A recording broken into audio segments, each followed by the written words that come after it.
Here we go. I don't know if this is how it's gonna start, maybe, but okay, here we go. Gotta Ooh. start with the KingSammelot backflip. Yo, what's up? Yeah! Overlay channel. How you guys doing? Yeah. Okay. Let's sit back down. Let's sit back Alrighty. down. What a start.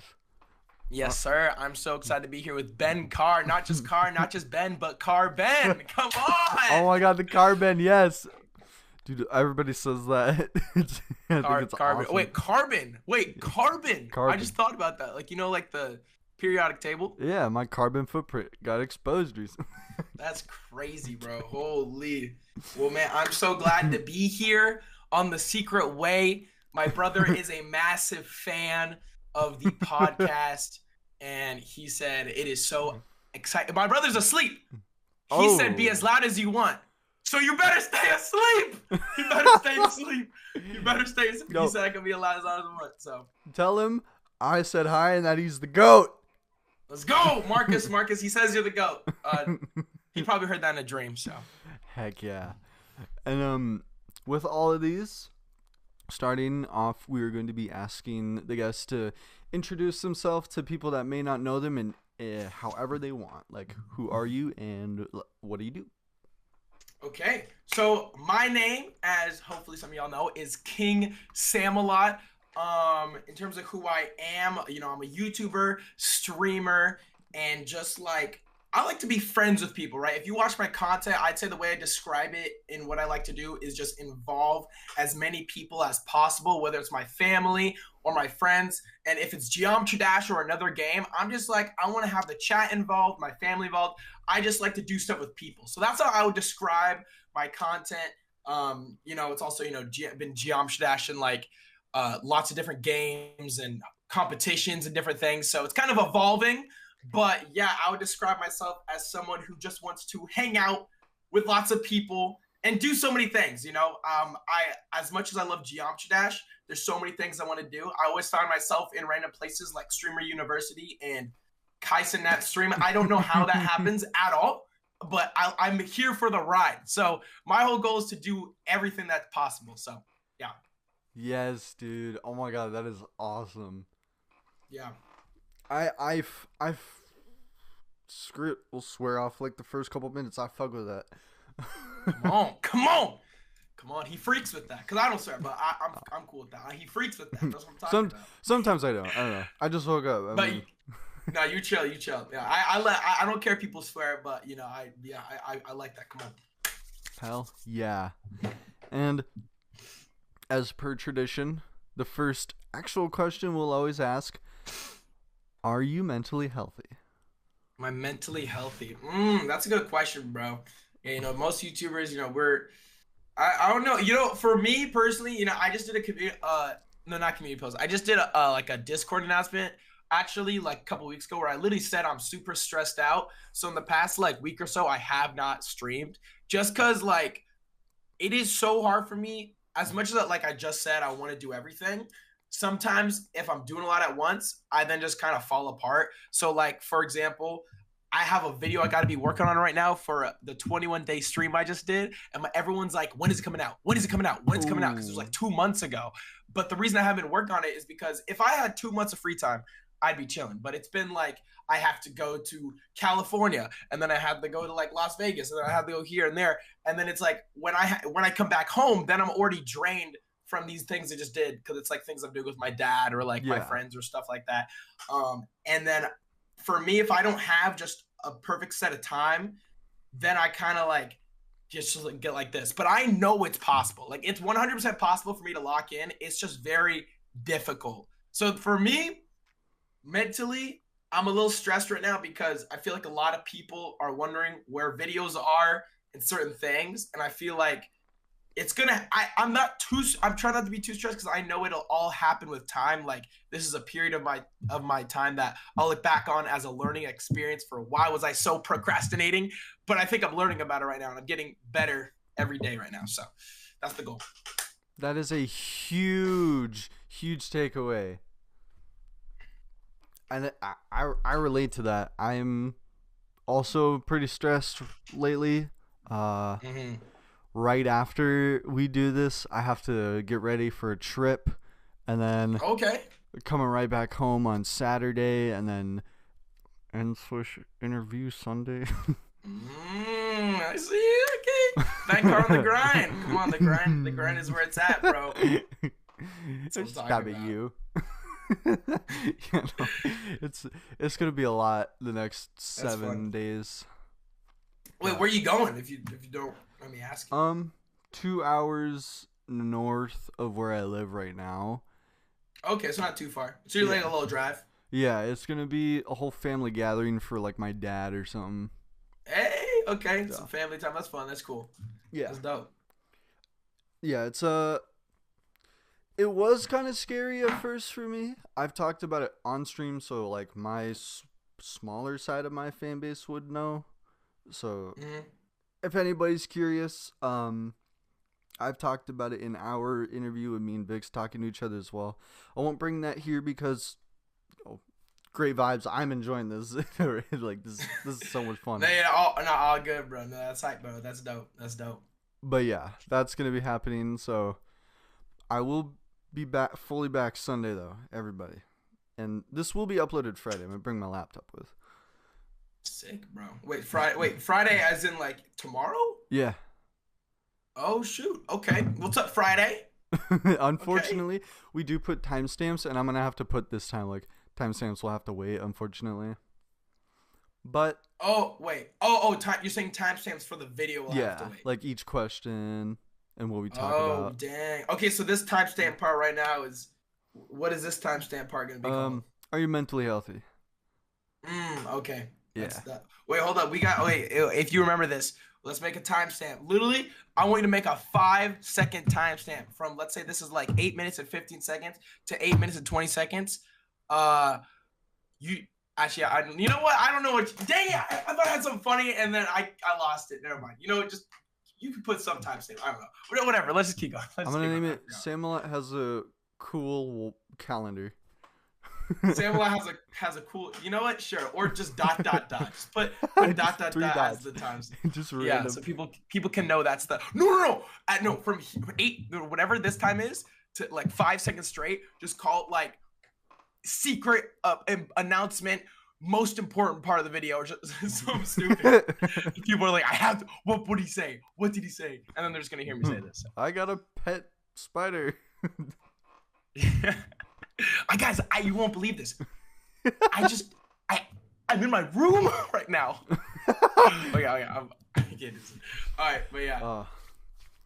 And then for the next timestamp, who is the dream creator to collaborate with for you? The dream creator, dude. This has been. I've known this answer for like 8 years, bro.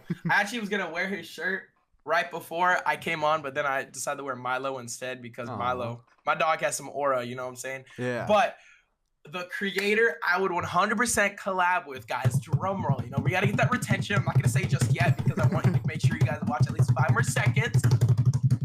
Corey X Kenshin, bro. Come on. Yeah. Do you know who that is, Ben Carr? Yes. Yes. Okay, bro. Corey X Kenshin, he is like, because like, you know, Aisha Speed and like Kai Cenat, they've came like recently, and I obviously love their content. They are the top of the game. But Corey X Kenshin, I've been watching him for like since I was like probably 10 years old. Literally just sitting with my brother, watching every video. If you guys don't know who he is, he makes gaming videos, mainly horror games. And like when you watch his videos, and I get a lot of inspiration from him, is like you watch his videos and you really feel like he's just like there, I guess. Like for example, he'll do like bits where like every video, if he sneezes, he'll look at the camera and be like, thank you. Like he's waiting for you to say bless you.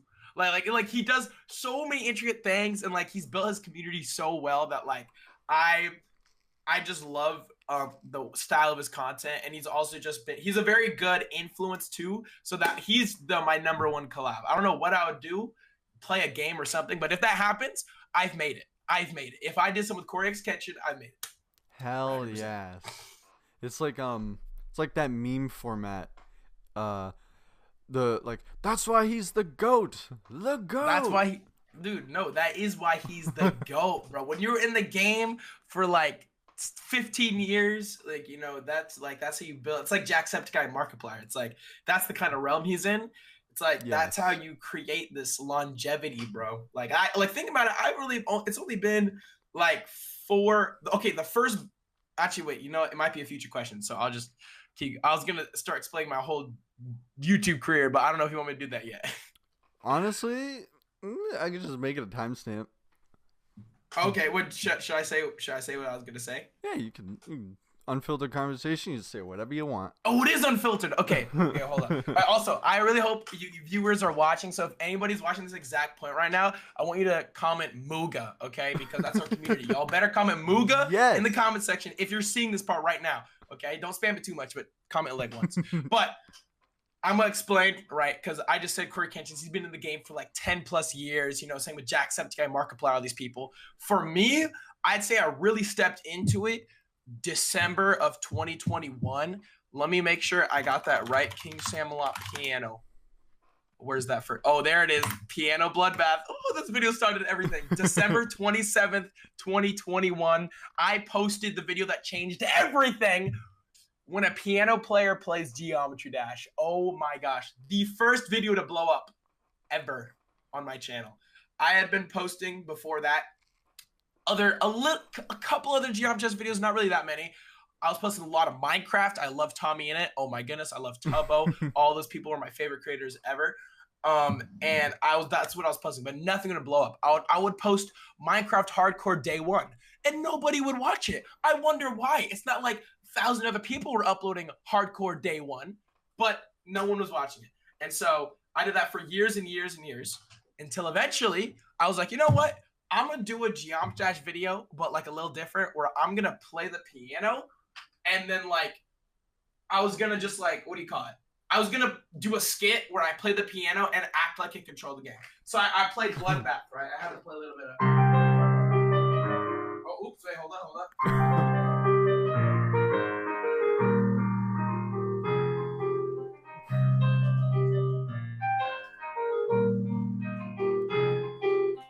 So a little bit of Bloodbath. Also, did it pick that up? Could you hear that? Or yeah, no? I could. Okay. Sick. So. Come on, thank you. So basically, I made it my goal where I was like, I'm just gonna do a skit because I haven't seen anybody really do this. So I posted it, right, and then 2 hours after I post the video, you know what I see? You want to know what I see, Ben Carr, that changed everything? What did you see, KingSammelot? Dorami commented on the video, and I was like, God. what? Dorami? What? Are you kidding me? So I remember seeing that, and I would instantly pin the comment. I'm like, no freaking way. This is finally a YouTuber that I've watched. This is the first time I had like a YouTuber who I knew saw one of my videos. I was like, what?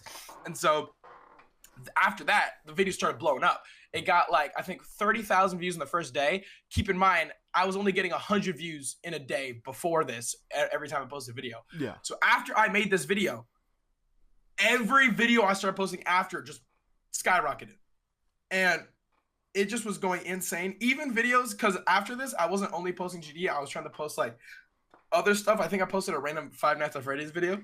But it all would just do so much better than previously, just because my channel just had the skyrocket. So I just kept evolving with my content, and it just started snowballing. I don't want to go too far into it because maybe we'll talk about it later, but that's basically how it started. December 27, 2021, piano player plays Geometry Dash. That's how it started. Damn, man. I'm not gonna lie, we also had one of those Dorami commenting moments, and it was like, oh really? Yeah, it was like one of the first outside of GD Colin, because early on in Secret Way, oh my god, GD Colin ranted about us on Twitter. Wait, he ranted about you guys on Twitter? Yeah, like the first week that we started. oh, the channel, the Secret Way channel? Yeah, like the channel itself and the content.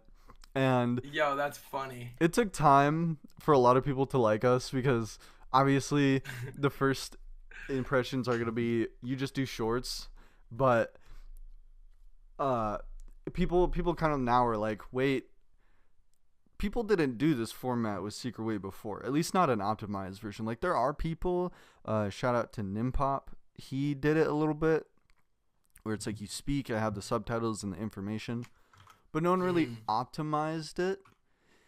Yeah. And I found it kind of interesting because people enjoyed our joke videos more than the info videos, which... Oh, yeah, where you just, like, say some garbage, random stuff in the video, and it's just, like, funny. Yeah, that dude, was interesting. Because I knew when the channel was first created, I remember Vixios told me, and I was like, I watched the video.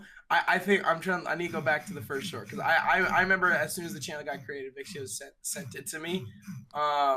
Yeah, wait, was it the first GRM Chess play? Was that the first video? Yeah, September 1st, okay. 2024. Yeah, and I noticed that bro was like purposely spelled one word wrong or said something wrong on purpose on each video, and so that everyone would comment about it. Like I think Noble Boy, he didn't say, he said yeah, he said Quibble. So I remember watching it. I thought it was funny. I thought it was pretty smart strat. But I saw it and I remember thinking how people probably wouldn't like it. But at the same time, it's way better than a lot of the GD Shorts content that we do see on the platform. Like it's way better than clicking Mr. Beast, Mr. Beast. Like come on, it's better than that. So I think. Now I like yeah it's bad, bro. It's on the same levels as Steal a Brain Rot, bro. Like it's pretty bad. So I'd say y'all's shorts, I'm not gonna lie, I don't really know what position you guys both do. Does Vixios make the shorts and then you do the podcast? Like how does it work? Honestly, it's kind of just whatever at this point. Like we do have an editor. Sometimes I chime in for shorts, sometimes Vix does. Like him and I have this skill whenever something happens, 20 to 40 minutes of time we got a short out right after it happens. Dang, so you're just on it, bro. Yeah, Flame Wall. I want to say I counted. It was like 17 minutes. Made a short after he beat it. After it beat it. And I also made a pact with our editor. I'm going to try to get 2 shorts a day, November to December, because boosted revenue. Oh, dude, come on, get on that Zach D Films type of grind, bro. Come on. Hey, I know everyone watching this be watching at least a few Zach D Films shorts. Yes. Zach D Films is the GOAT. Dude, you want to talk about editors, bro? He has probably a whole production team making those freaking animations of people dying, bro. I'd be clicking a video, it'll be like, could you blend a person into a football if you crushed all their bones? Let's find out. And then it's like, hypothetically, if you melted all their bones and all of their skin, they would turn into a human-sized football. And it's like, wow, that is so cool. And then I'll show my mom. I'll try to show my mom. She'll be like, she'll look away because it's a guy getting crushed by a hydraulic press or something. Like he has slowly become more graphic. Like it used to be like teaching you how to steal, which is already crazy. He'd be like, if you want to get a vending machine item for free, stick duct tape onto the dollar bill, stick it into the vending machine, then take it back out. But don't steal, guys. I'm not promoting stealing. And then the next video is, back in the day, they used to kill people by plunging on. Like, I don't even know what happened, but the videos are better. They're getting a lot better. I like them. They're cool content. So, W Zach D Films. Is that first one a real one? Where it's the football? Yeah, no, I was like, I watched that twice actually. That's why I was so into it. Last night I saw it and I was like, this is really cool. It's just a guy. Well, I don't know if cool is the right word, but it's just, you guys can find it. It's a guy getting compressed. It's very graphic, but then he says you could turn him into a football if you took out all the water, because you can't compress water, but you can compress human bone and skin. So like, okay, it's too much. You guys, you can go watch it. But yeah, good stuff. Oh my god. And we ask everybody this. I guess you probably kind of already went into it a little bit, but you can break my heart. What is your brutally honest opinion on Secret Way? Oh, on Secret Way. Ooh, my brutally honest opinion. Okay. I'll tell you my brutally honest opinion from, what do you call it? From before to now. So when the channel was first made, I thought Vixios was gonna bring in some absolute garbage. I was like, after the first few shorts, like I said, I saw how people could not like it, and when I saw it, I was like, man, this is like wait, is it an AI voice in the videos? Yeah, it's all been an AI voice. We've Okay. occasionally had our friend, his name is Sox Apollo, where he's like, Ton 618 is not the hardest level. Yeah, so when I first saw it and I saw the AI voice, I was kind of a little bit. I was like, man, this is a little dookie. This is a little money grab. Like, come on now. This like I did think it was a little like whatever. Just because for me, I used to have a thing against shorts. Now I'm a little. I don't care as much about it, but I used to Yeah, like hate shorts and I never posted any shorts on my channel. Because I saw everyone who posted shorts, it was always garbage content. But then as the clips kept being made, I realized I felt like the shorts that y'all were making, because I'm like scrolling on the side because like I'm trying to remember which ones I saw before, but I started to realize it's like different shorts. Like instead of it just being like some brain rot, it's like people who play Geometry Dash and don't play can like learn about the game through the yeah, shorts. So it's like for me, I started to be like, you know what, it's not that bad. And then y'all started posting some long form content, not too much, but y'all posted like the first long form videos. Like, oh yeah, I watched the player that nearly died, the one who was like the player yes, that nearly died video. I was like, you know what, that's some cool content, because I feel like y'all are making Geometry Dash videos in a non-Geometry Dash way. So it's like a lot of people that make Geometry Dash videos in a way that like makes a GD person click. But I feel like it was at least that video. It felt like that type of content that I would see on a general video. Like for example, the the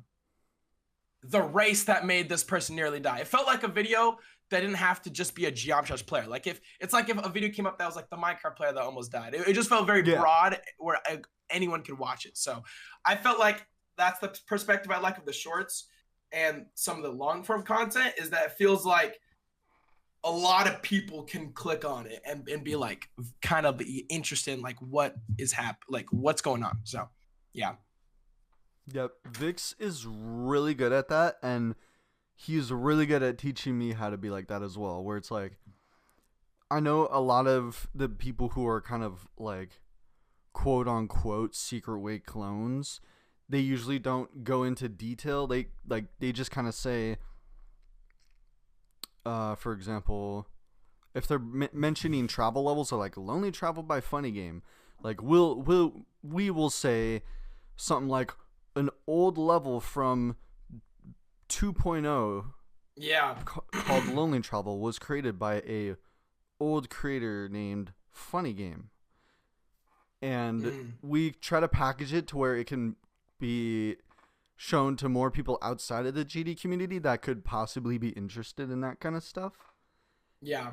And he kind of he gave me a little bit of flack for it when we first started, because he was like telling me like, "Oh, Ben, when you script write, you need to start like giving details about some of this stuff," because he doesn't know anything, but I knew, like, I had this wealth of knowledge related to GD because I was just so like, I love this game. I can't, Yeah. like, Geometry Dash. Great. Yeah. It's a good game. It's a good game. I have to say it, bro. It's the greatest game. I don't. Ooh, It's for me. It's like a come tie on. between GD and Gary's mod. Like those games. Oh, Gary's mod. It's just sandboxes. My top three are sandboxes. So like Minecraft as well, number three.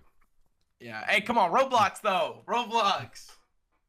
Come on, steal a brain rot, anybody? I Bro, Garden? I unfortunately didn't grow up with Roblox. I missed No, out. no, you're good. I actually I a little bit grew up on Roblox, but I usually do if it's like stream content or like Hmm.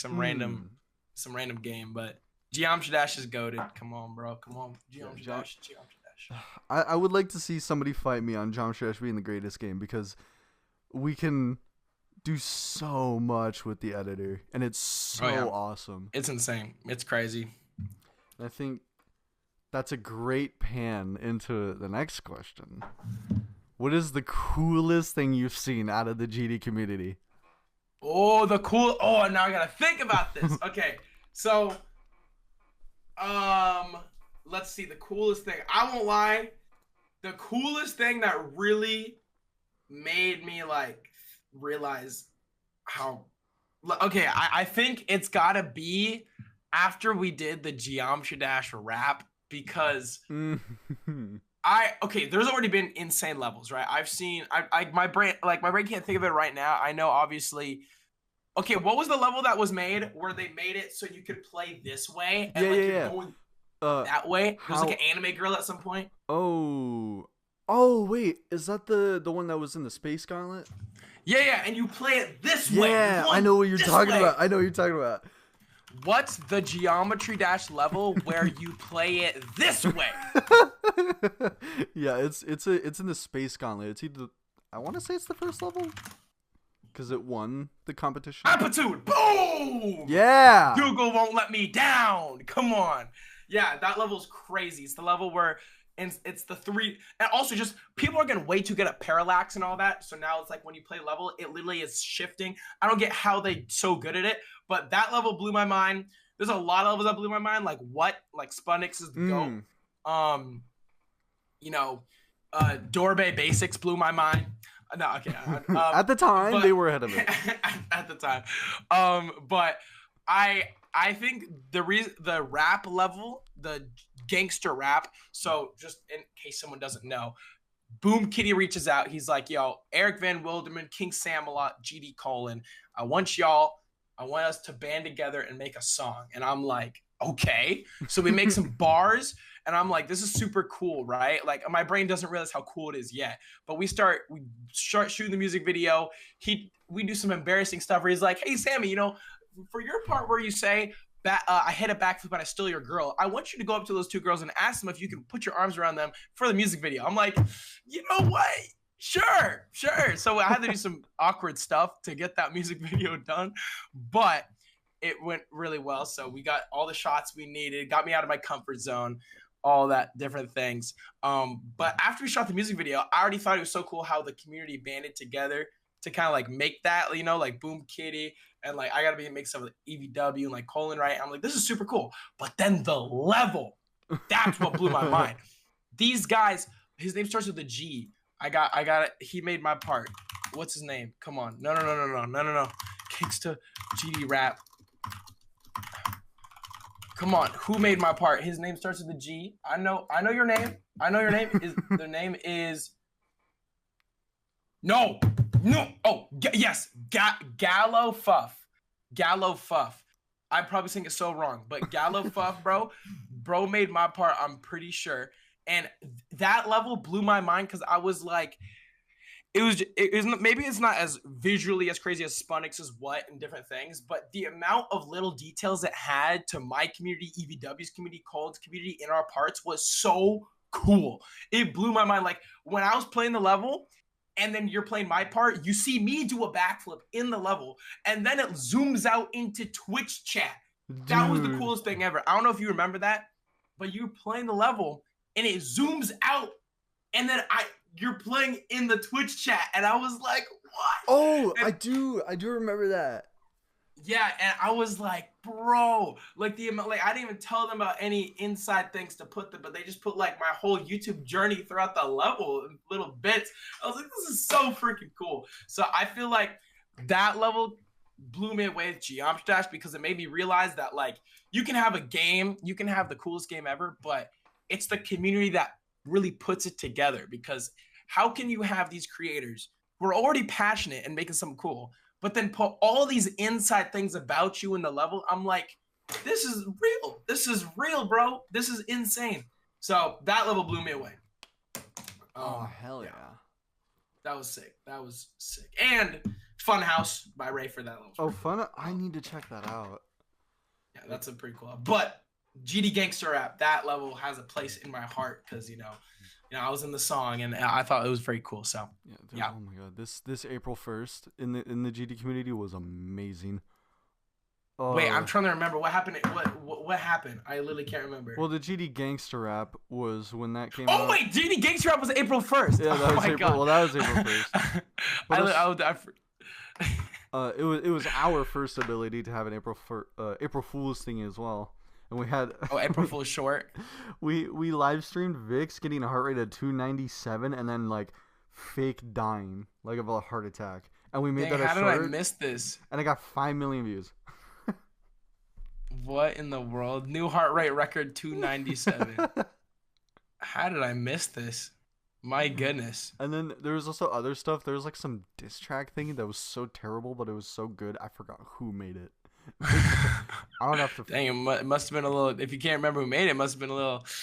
It was like, I mean, I can visualize the video in my head, but I can't like play the audio in my head for some reason. That's funny, bro. Oh my goodness. Yeah, April Fool's that's Fire Day. I swear I did. Oh yeah, I did like a stream prank too. I did a little stream prank. I like did a pre-recorded stream where like my dad died and stuff like that. Oh. But that sounds okay. That sounds terrible. Okay, no, hold up. We did like it was like a April Fool's thing where like the lights were flickering and stuff like that, and then when the lights turned back on, my dad was on the ground with like a saw on his back, like someone murdered him or something, and then he like disappeared, and that was part of it. But like I just straight up said my dad is fine. He's fine, but we was a random bit, but yeah, okay. Oh man. Yeah, no, this community amazes me, and GD Gangsta Rap is a really good level. I love that level. I will have to say my basic answer is Place by Sputniks. Like a lot of people would say What and How. I kind of think Place is a little cooler.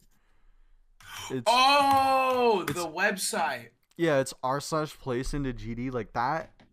And it got rated. That was freaking dope.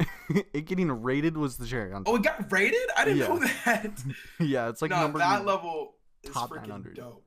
That was what's funny. What I hate is that sometimes I'm so detached. So the first one I totally knew everything about, but when he did it the second time, I actually was not involved, or I may have just been busy, but I did not know anything about the second one.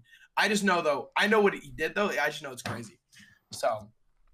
Yeah. The r/place is insane. Yeah, it was really cool. And you talked about the GD Gangsta Rap being the coolest thing. And now, in your opinion, what is your best and worst, if you can think about it, freestyle mashup that you've done for GD? My best and worst freestyle Oh no! Did someone ask this in the comment section? Yes. This is a fan question, gosh. and I thought this was really good. Dude, Okay, this is what's crazy about making mashups for like 3 or 4 years. I don't even know if I call it mashup. I just call it screaming into my mic over it like a song. So what will happen is I will play a level that has a song I haven't heard in 3 years, and I'll be like, "Oh, chat, this song is so good. Let's listen." And then suddenly I start hearing. I'll be like, who's singing on this? Like, I would forget that I made it like 3 years ago. It'll just randomly come back up. Like if it's, for example, like Prismatic Haze. I think, or unless that's the name of the level. There's a song, Red Haze, Prismatic Haze, something, and yeah. I'll play the level. I'll get ready to practice Extreme Demon, and then next thing here is. And I'm like, bro, this is like 3 years ago. I do not remember this at all. So best one, I think it might be At the Speed of Light, because that was like 6 minutes straight of just like Paul's going at the speed of light. Everybody knows that Paul's going. Everybody knows because we know. And so like that one is just I don't know. And then I played the level like on stream. I played Bloodbath recently, and people noticed that 3 years ago, the chat went crazy because like there was a part where I said he's on planet something 67, like, and I said that 3 years ago. God. And so every time I play that part in Bloodbath, the chat starts spamming 67 because for some reason I said planet 1367, and like the chat, it's so stupid. So that At the Speed of Light might be my best mashup. If you guys want the mashups, I don't know where they are. I think they're in my Discord somewhere, so I guess that's where you get them. But also there's like a song radio thing on Mod and Geode. Jukebox. I didn't know about that. Yeah, Jukebox. And my brother was like, I think he said my songs are on the Jukebox or something. I don't know how it works, but I think he said somewhere on some of the Jukeboxes somehow. But yeah, I'm trying to think. There's that one. I'm trying to think like if there's other ones that I think of, because I've made like 100 by this point. Like, no, probably like 200. Let me see. Okay. Oh, Killbot. That one went absolutely insane. That was, your ears will die if you hear that one. Uh, the Nelv one. Okay. Oh, okay. I literally have the list of all of them. We got the Nelv, the Yatagarasu, Explicit, NK Into the Light, Beginning of Time, Red Haze, F77 Let's Stomp, At the Speed of Paul, the Ultimate Mashup, Ballistic Funk, Nine Circles, Freedom Dive. Oh, Freedom Dive. That was crazy because that was like 5 minutes straight. Yeah. Holocron. I think that's Omicron. The Golden Remix. Oh no, Golden Remix. That might be the best one because that one, me and my brother are going like that. Acheron. That one's pretty good. We Can Dream Creo. Back on track. Okay, there's too many. There's so many. I had a redemption on Twitch where a certain amount of channel points you could redeem me to do a thing on a song. So that's why I have so many. Yeah. Okay. So yeah, I'd say the best ones are probably the Golden one, At the Speed of Light. I can't choose. There's too many fire ones. So yeah. What about the worst? No, no The worst one? We don't have to do that unless I can't think of what the worst one is. The rest of them. The rest of them are the worst ones. There's two good ones, and then the rest don't remember. The rest will break your ears. And we'll go back to you talking about how you were describing your come up as a YouTuber, but what was the inspiration to starting YouTube for you? Dude, it must have been... So my first video, a lot of y'all know my first video now because I made a whole video about my first video. Mm-hmm. But my first video was a Lego stop motion, exactly 10 years ago, where I basically, me and my brother were just like, oh, you know what? That's like my Geometry Dash songs, because in my Geometry Dash songs, I'd be going, but then in my Lego video 10 years ago, I was going, so I have not changed in 10 years. I'm the same person, which is really funny. W consistency. Yeah, W consistency. So my first video was a Lego stop motion, and I'm trying to think of what my inspiration would be then. It probably would be just the YouTube videos I was watching, because the first videos, I want to find the channel, because a lot of y'all will get so much nostalgia if I say it. Shoot, well, it was a certain YouTuber. Yup, Michael Hickox. Do you know who that is? Not off the top of my head. Bro, any of you look familiar? I don't know if you're gonna... Dude, this guy made like the biggest Lego stop motions. If you were younger, 11 years ago, 12 years ago, he'd get like 100 million views on these Lego stop motions, and they would just be super wholesome. And that's the YouTube content I was watching. And so if that rings a bell, I want y'all to comment on that. Michael Hickox, bro. If you guys go to his channel and you recognize videos, they have hundreds of millions of views. Those videos I grew up on, right? He's still posting to this day. But videos like that, and so I kind of just, whatever I watched as a kid, I just wanted to do. And I just wanted to entertain and create. I wanted to create some. I was homeschooled from like, it was weird. I was like homeschooled when I was, I think, around 3rd grade. And then in middle school, I went to private school. And then I went back to homeschool. And then even when I was in school, during like elementary school, I'd only go for half a day because the teachers couldn't handle me the whole time. So then I had to go back home. So I had a very interesting school experience. But because of that, I kind of had like this energy where I just wanted to like do stuff constantly. So first it was the Lego. Then it transitioned to Fortnite. I was watching Ninja, Tfue, every person ever, right? So I was making Fortnite montages thinking I was super cool, hitting a trick shot that it was terrible. But after that, then I did Minecraft, which is where I was watching Tommy in it, Tubbo, Jay Schlatt, all these people. Yes. And so I was trying to make like stuff like that. If you ever played Hypixel, have you played Hypixel Skyblock? Yes, a lot. Okay, you know that if you play Hypixel Skyblock, you don't just play for a little bit. You be playing 8 hours a day for like a couple months if you really on that grind. So I would be sitting there. I would be sitting there with a hoe, looking at what is it? It's either sugar cane. Oh my god. I would spend 10 hours 5 hours just placing blocks for a sugarcane farm, and then spending hours mining that sugarcane farm. Like, why did I play this game? If y'all still play this game, it is so, like, it's like World of Warcraft. It's like, it's melting my mind. And so that was rough. I know I had a good time playing that game though. I played it for a while. YouTube rank was always a dream. I was like, there's no chance I'll ever get YouTube rank on Hypixel. But I watched YouTubers like Tommy in it and Tubbo. That's how I started on the Minecraft.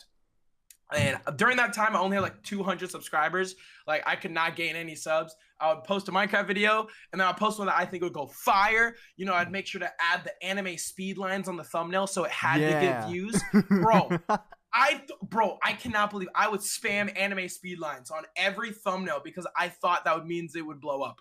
But no, that does not work. Do not put anime speed lines in your thumbnail. And so each video would get no more than 300 views. And this was over the span of like a few years. But in the end, y'all have to remember, like, it sounds depressing when I talk about it. But back then, it's like you're just doing it for fun. Like, you're not fully focused on the views. Like, right now, when I think about it, I'm like, dang, that's like sad. But back then, it's like you're just having fun. And that's how I think you should always have the mindset as. And sometimes you don't. And I feel like that's what happens with YouTubers. And so for me, right, I was just posting, having fun, posting. So if something did get, oh my gosh, this got 2,000 views, that'd be awesome. And maybe I'd get like 3 subs. And so after the YouTube journey of Minecraft, I probably had like, I think I got up to 1,000 actually, because I made a video called Money Making Method, the bread method, 5 million coins an hour. And it got like 30,000 views. And that was that was the turning point for streaming. Because when I posted that video, making how to make 5 million coins an hour, that video got 30,000 views, and I told everyone to join my Discord. And so I got like, that was the first time I actually got like 50 people on my Discord, like the first like 50 people. And that's when I actually had like a community. I'm like, oh my gosh, people in my Discord. And so I started streaming Minecraft, a Hypixel. I think it was YouTube streams, and I didn't do face cam yet, because I had a lot of anxiety during this time. Like, I didn't want to show my face or anything. And so I streamed to like 10 viewers, and it was super cool. And then after that, I then moved my way into Geometry Dash, because I actually have a crazy story for the first time I played Geometry Dash. I think I played it when it first came out somehow. Because it came, do you know when it came out? August 13th of 2013. Dang, bro, just knows. 2013. So 12 years ago, I would have been 7 years old. 7 years old. I remember I was at church, and this kid comes up to me and my brother, and he's like, yo, you click this thing, and you jump over the thing. I'm like, what? What? And so I'm at church. I swear I was like 8 years old or something like that. And so I go on, and I still have it ingrained in my brain. I remember the first attempt ever on Geometry Dash. I got to 26% on Stereo Madness to that jump that hits everybody right before the ship. On my first ever attempt at like 8 years old, I swear I got to that first attempt, and then I like never played it for a little bit after that. So I got that far, and I was like, no freaking way. And then I begged my parents to let me buy it on like for $2 or however much it cost, so that I could play the full game. But yeah, that's how I first played Geometry Dash. So I'd already grown up with it, but Minecraft was the main game. But then eventually started transitioning. I think is when I started playing like Aku in different levels, where I was like, you know what, I'm gonna make a whole GD video. And then that's when I made the piano player video. And so then after that, that's when it exploded. So man, I yapped for a while, but no, you're good. That's a good chunk of how that all happened. Yeah, you were a natural in GD into that. I was a natural, bro. 26%. 26%. First attempt. I think my first attempt was probably dying at the little staircase. The staircase. That's a scary one, bro. Come on. Not knowing I can hold the button. Dude, I had the skills from like Jungle Run. Wait, no, what's it called? Temple Run. I said Jungle Run. I said Jungle Run. Oh my god. Similar. Temple Run. Just any kind of. It's very different, but you know, I had the swiping skills. the swiping and clicking the screen skills. So Yeah, the timing, I had the timing. I So garnered those from Subway Surfers. Me and my sisters would oh always try yeah, to one up each other with score until one day I remember we couldn't get past 1 million for the longest time, a and then million. I just like swooped them both out with 1.4 million, and they it took Dang. them so like I think they just stopped playing because like I was the Yeah, child with the bro. iPad playing Subway Surfers, and they were like Nah, doing bro. school, worrying about other stuff. A million is like, nah, bro. We're good now. You have it. That's all you, bro. A million is crazy. I need to get 10 million next. Oof, 10 million, bro. That's insane, dude. Oh my goodness. Oh yeah, another game. I'll say it really briefly. If anyone remembers the name Jelly Car, that was a game I grew up on that they took off the App Store. That game was so legendary to me. If Jelly Car, I'm just that's just I'm not gonna that game is the type of game where you made sounds, and so if you play the game right, the game starts with a guy Mhm. you driving a car and it's oh my god, that's the reason why I made the reverse video. Okay, because there was Oh, a game, it was a game called Jelly Car where it's like any normal like driving a car through obstacles game, yeah. except everything is sound effects. So the creator of the game made everything with his voice. So driving the car is and then if you hit something, it goes doink and then blunk blunk, and it was all his voice. It was the most creative game ever. And then I realized that's why I made the reverse with my voice and everything. Oh my gosh. I didn't let that click. But We're okay, learning so new yeah, things. that's crazy. Jelly Car. You guys should look it up on YouTube. There's probably early videos of that game. I think they re-released it like 10 years later, but yeah. Cool game. Cool game. Oh, that's funny. Yeah, my brain just remembered that. I was like, oh my gosh, that's makes a lot of sense. Uh, yeah, no, sorry. I really should have gotten sleep before this. Oh no, you're good, bro. You know, I well actually I was gonna say I'm with you, but I got a good night's sleep, so I'm sorry. I was stupid. Do you know TCD? Yes, I know TCD. They be talking about doing something with me. I We gotta do a was little bit of something. doing a little bit of something. They talk about that with me too, but Yeah, no, I not like super. that. I like it. I group channels. I could never do it, but they're killing it. They're killing Yeah, it. they're killing it.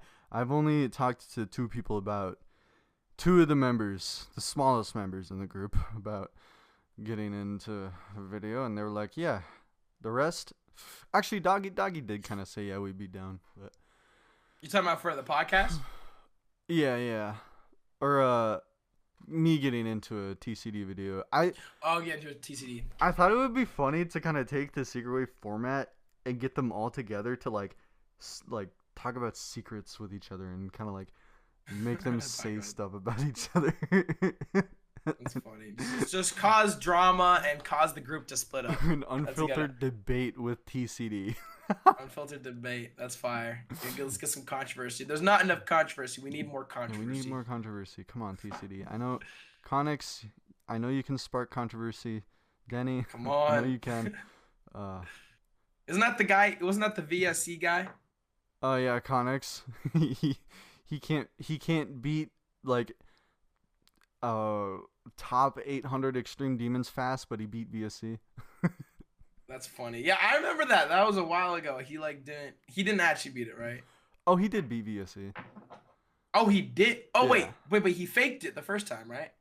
Oh, I have no idea. Oh, you must be thinking about Bo, the dude who Oh made the no. level. Okay, hold on, because I don't want to spread any misinformation. Wait, was it not Connix? Wait, was I have Connix no never a idea. cheater? Was it not Connix? Oh no, that was. I don't think Connix was the only person I can Oh no. see doing that would be Space UK. I thought someone faked VSC though. Bo did. I know. Bo faked it, and Bo did.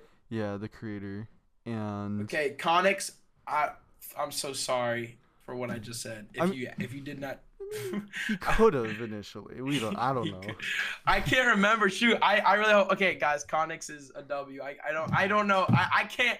For some reason, my brain thought I remember a guy named Connix, and he didn't actually beat it. But okay, but maybe he actually did. You know, like good job. That level's hard. I can't. Dude, Oh gosh. Connix is gonna give me a big kiss when I tell him, "Yo, You were mentioned in the KingSammelot interview. And then it'll be like, how was I mentioned? Oh, he thought you were a cheater.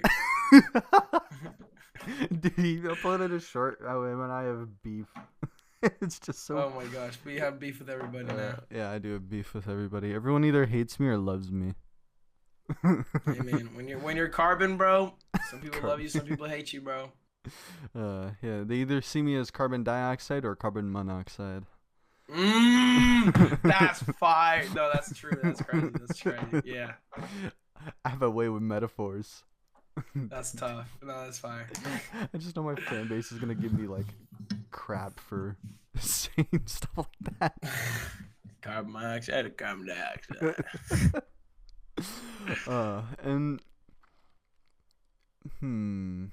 So we talked about Conics. So, you good? Oh, sorry. I was unlocked. And I'm like I looked at my questions. I looked back and I just got like. It's like I turned the light on in a FNAF game. I got like. Sorry, I don't mean to be rude. But no, you're good. Just call me a jump scare. I just thought like the whole world stopped and I was about to start being like. I don't know. I thought I was dying for a second. You're good. You're good. But we brought up Connix having his hardest be VSC. And your hardest is Nelv, which still impressive. Is there a final hardest demon that you? Yo, wait, hold on. I gotta. wait. Okay, we're good. I have to switch some settings. Okay. Is there a final hardest demon you wish to complete? Okay, that is a great question. So Nelv has been my hardest for a while now. It's been like 3 years or something like that, right? The reason I started is because it looked incredible and it had the aura, and I was like, I gotta go for this, bro. And unfortunately, a while ago, so a lot of my GE videos got copyrighted, but I didn't care because my channel wasn't monetized or it didn't really make that much money at all. So it got demonetized. But then a few years later, since it got more views, I was like, you know what? Maybe I should remonetize it so that it can get some money. But it was kind of a joke too. So I decided to replace all the music in the video with Christmas lullaby jingles. And so if you go to the video, and I can't change it now. I thought I could change it, but if you go watch my Nelv completion, it's just all like as soon as you click on the video, instead of it being this awesome aura KingSammelot beats this level, it's just a Christmas jingle. The whole video. It's just playing do do do do do do do, and then it's the completion. So I ruined that video, unfortunately. But that was a grind that took 3 months to beat. I was the first time I really spent time trying to beat a level like that. I mean, well, no, I spent time trying to beat levels before that. But in terms of will I go over something after that, people have always asked that. Like, Sammy, come on. I did try. I played the golden. Oh. And I got 42% on the golden.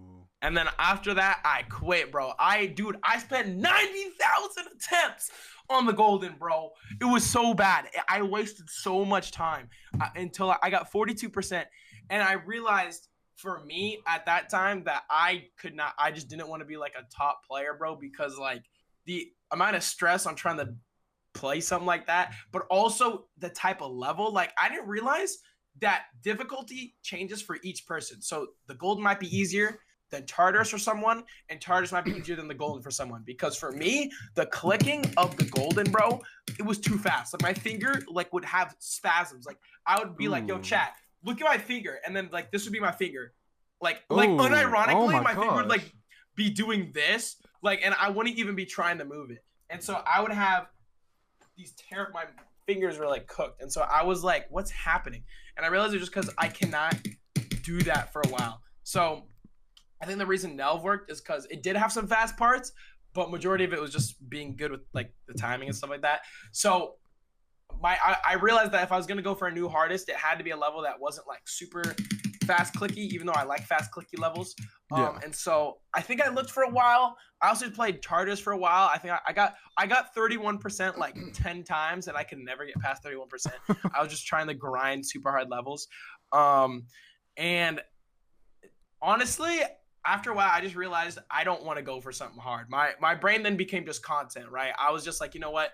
I just want to be a content creator, post piano player videos, voice control.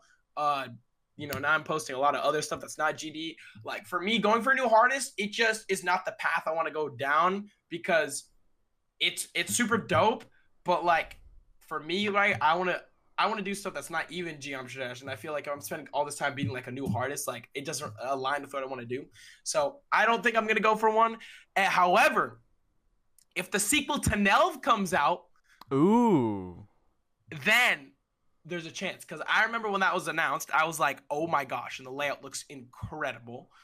I might go for that, okay? But I know the guys, I think his name is Max, he's been building it up. And I would actually, if that level gets finished, I would happily play that and potentially try and beat it because it looks very cool. I don't know how long it would take me, but for me, I just have some for levels that just look cool and have just aura, yeah. So like, I don't know, that's just me. So I'll go for a new hardest only if it's the Nelv sequel. Yeah, and because only for the sole purpose that my goal is not to be a top player. I just want to. I know Vortrox is on that grind right now, but for me, 100%. I want to just do everything. Like I said, I want to make GD content that's fun, rage games, horror games. So I'm kind of just I can't be beating stuff that's too hard right now. But yeah, Yeah, I get that. I did stupid, still doing stupid, jump into Zodiac. Oh wait, your hardest is Zodiac? Oh no, I still am jumping. My hardest, you're still trying to beat Zodiac. Yeah, my hardest. Wait, what just happened? was that a real cough? Or was that a cough into it? I didn't hear anything. No, that was me trying to be subtle. I was R farming and I failed. I didn't know. I knew you were trying to do that, and I could not hear anything you said. I said Cataclysm. It's a little embarrassing. Oh, your hardest is Cataclysm right now? Yeah, it's a little embarrassing to me when I say I'm jumping from a top 1,000 to a top 100. No, that's kind of tough though. Wait, hold up. Now, what's your best percent or run? 37% currently, and then oh shoot, 56 to 92, which was recent.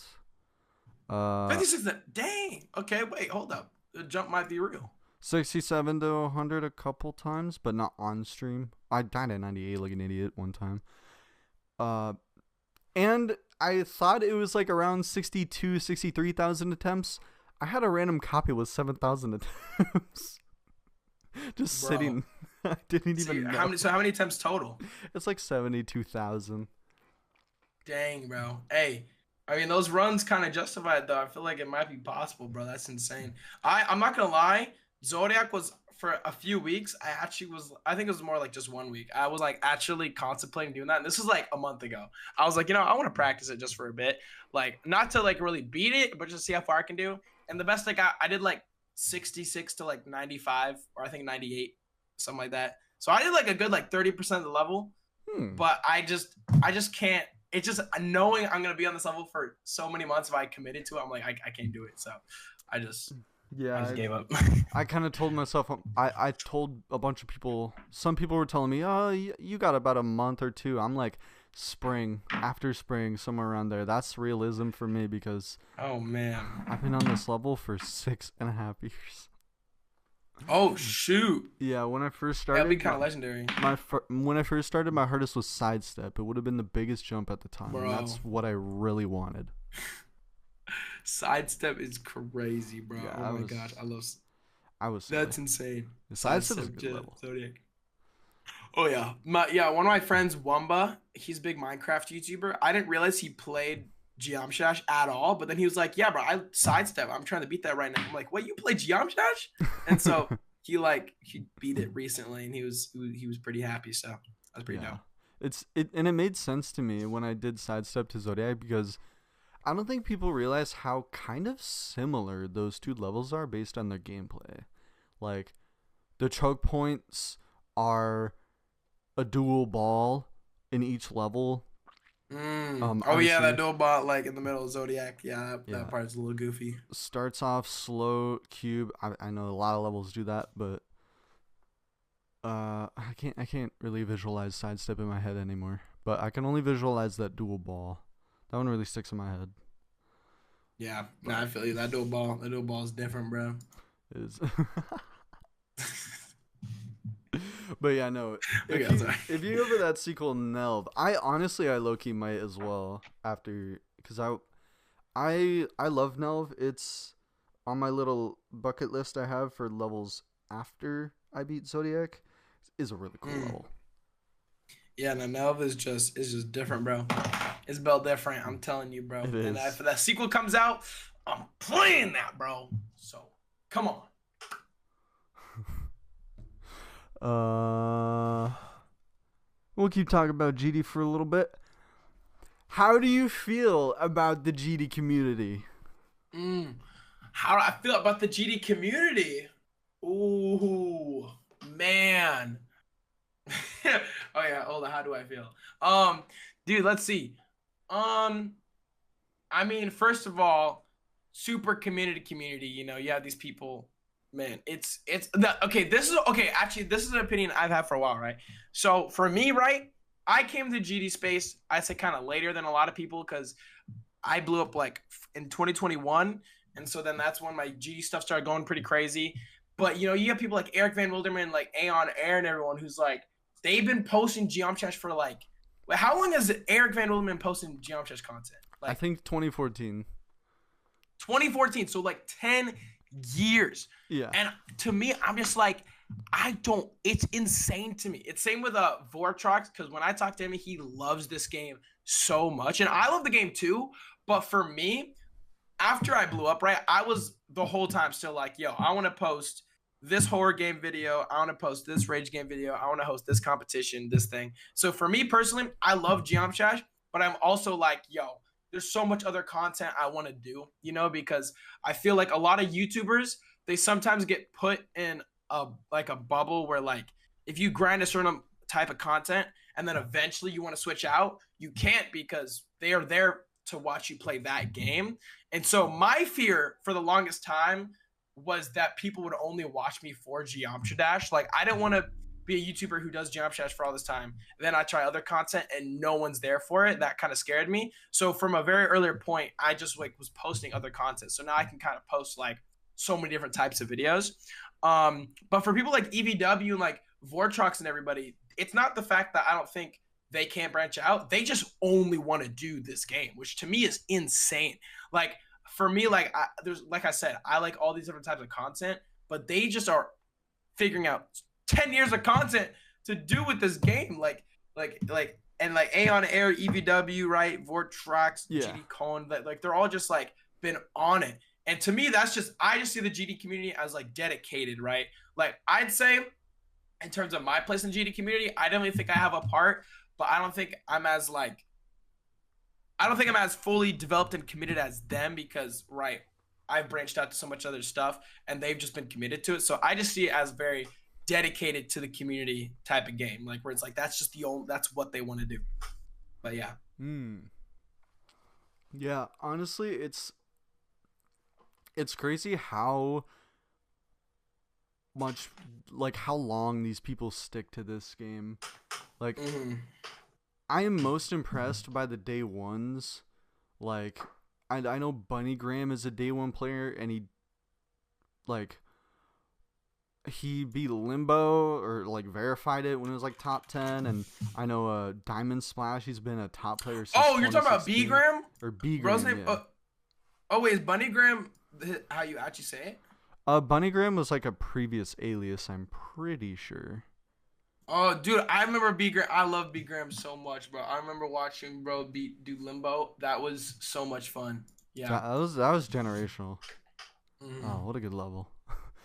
I remember So the hype for that. Oh, I think personally I got really lucky getting out of the GD community right before and after Space UK was hacking. I don't know how I dodged that so hard. That's crazy. But all I did was come back for one day when Slaughterhouse, Firework, and Arcturus happened, and then I just I didn't know of Zoink's existence until 2024. Bro, Zoink is, dude. What I'll never forget is how, because in terms of top players, I made my video a while ago, right, where it was I tested the jump shot's the best player, and it was Cursed. That's who I did a video with. Because I don't. Do you know what happened to Cursed? Does he still post, or maybe? Oh, he's still playing the game. He's doing this 9 circles level. That's like a top 1, I think. I forgot what it was called. Oh, the subsuming vortex. Yeah, that. Yeah. Because I knew bro kind of disappeared and then came back. But at the time, right, I made the video with him. And then after that, Vortrox, and that video blew up respectively. They got like 3 million views. And then Vortrox, he very smartly took the idea I did and I tested the best player, but with Zoink. And his video got like 20 million now. Yeah. Like, dang, bro. Zoink plus the Vortrox. I'm like, shoot, that's freaking crazy, bro. So shout out to Vortrox with this 20 million view video. I'm very proud of you, bro. Good stuff. He's very proud of you, Vortrox. Yeah. Hey, no, it's crazy. You're gonna hit 1 million before him. Dude, we are on that race, bro. That is true. He does have 20 million view, but I think we're at like 870,000, which is crazy. I would never imagine that so long ago. And he's at like 840 or something like that. So we're pretty close.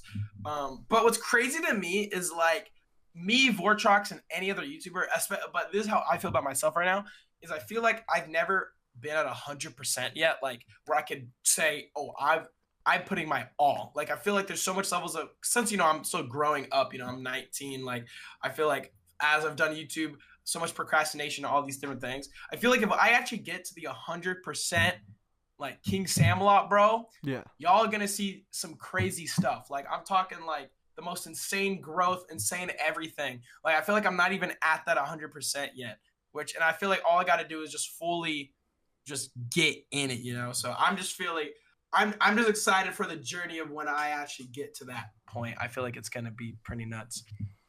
Yeah, honestly, I relate to that a lot. I always feel like I'm at a 30-40% around there all the time when it comes to content, and I feel like whatever 143,000 subscribers is 30-40% of, I feel like is what we have, but it's the 100% is the potential, because it's like you said earlier, with all the stuff going on where you have to keep on traveling, like I have a lot of stress in my personal life as well, and it's like one thing I've noticed recently as a content creator,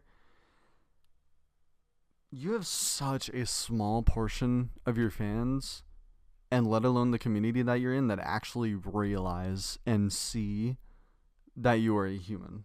Like that's facts. It's pretty unfortunate especially like for us when we started out with shorts, which makes sense. Obviously, like the fan base is going to be smaller for us, but even with the long forms, like I've noticed this with a lot of people. The one, I guess, the kind of outlier is Vortrox, because he has his second channel and he can post he posted a video. It's unlisted now. He talked to, I think it was his grandfather that passed away. I think it was his grandma. Oh, grandma. It was his grandma. Oh, did he unlist it? I think I know what video you're talking about. Yeah, he unlisted it. I commented because I related to that deeply. I didn't want to bring it up earlier because like it was just starting off the tone of the video, but today, in about like 7 hours, marks 1 year since my dad passed away. And oh, really? I'm so sorry. Yeah. Oh, thank you. And I told him that in that comment, and it's like there were people there that I was reading, just replying, and there's so many genuine people in Vortrox's community outside of all the people that just watch his streams. Like he has a really good community. Yeah.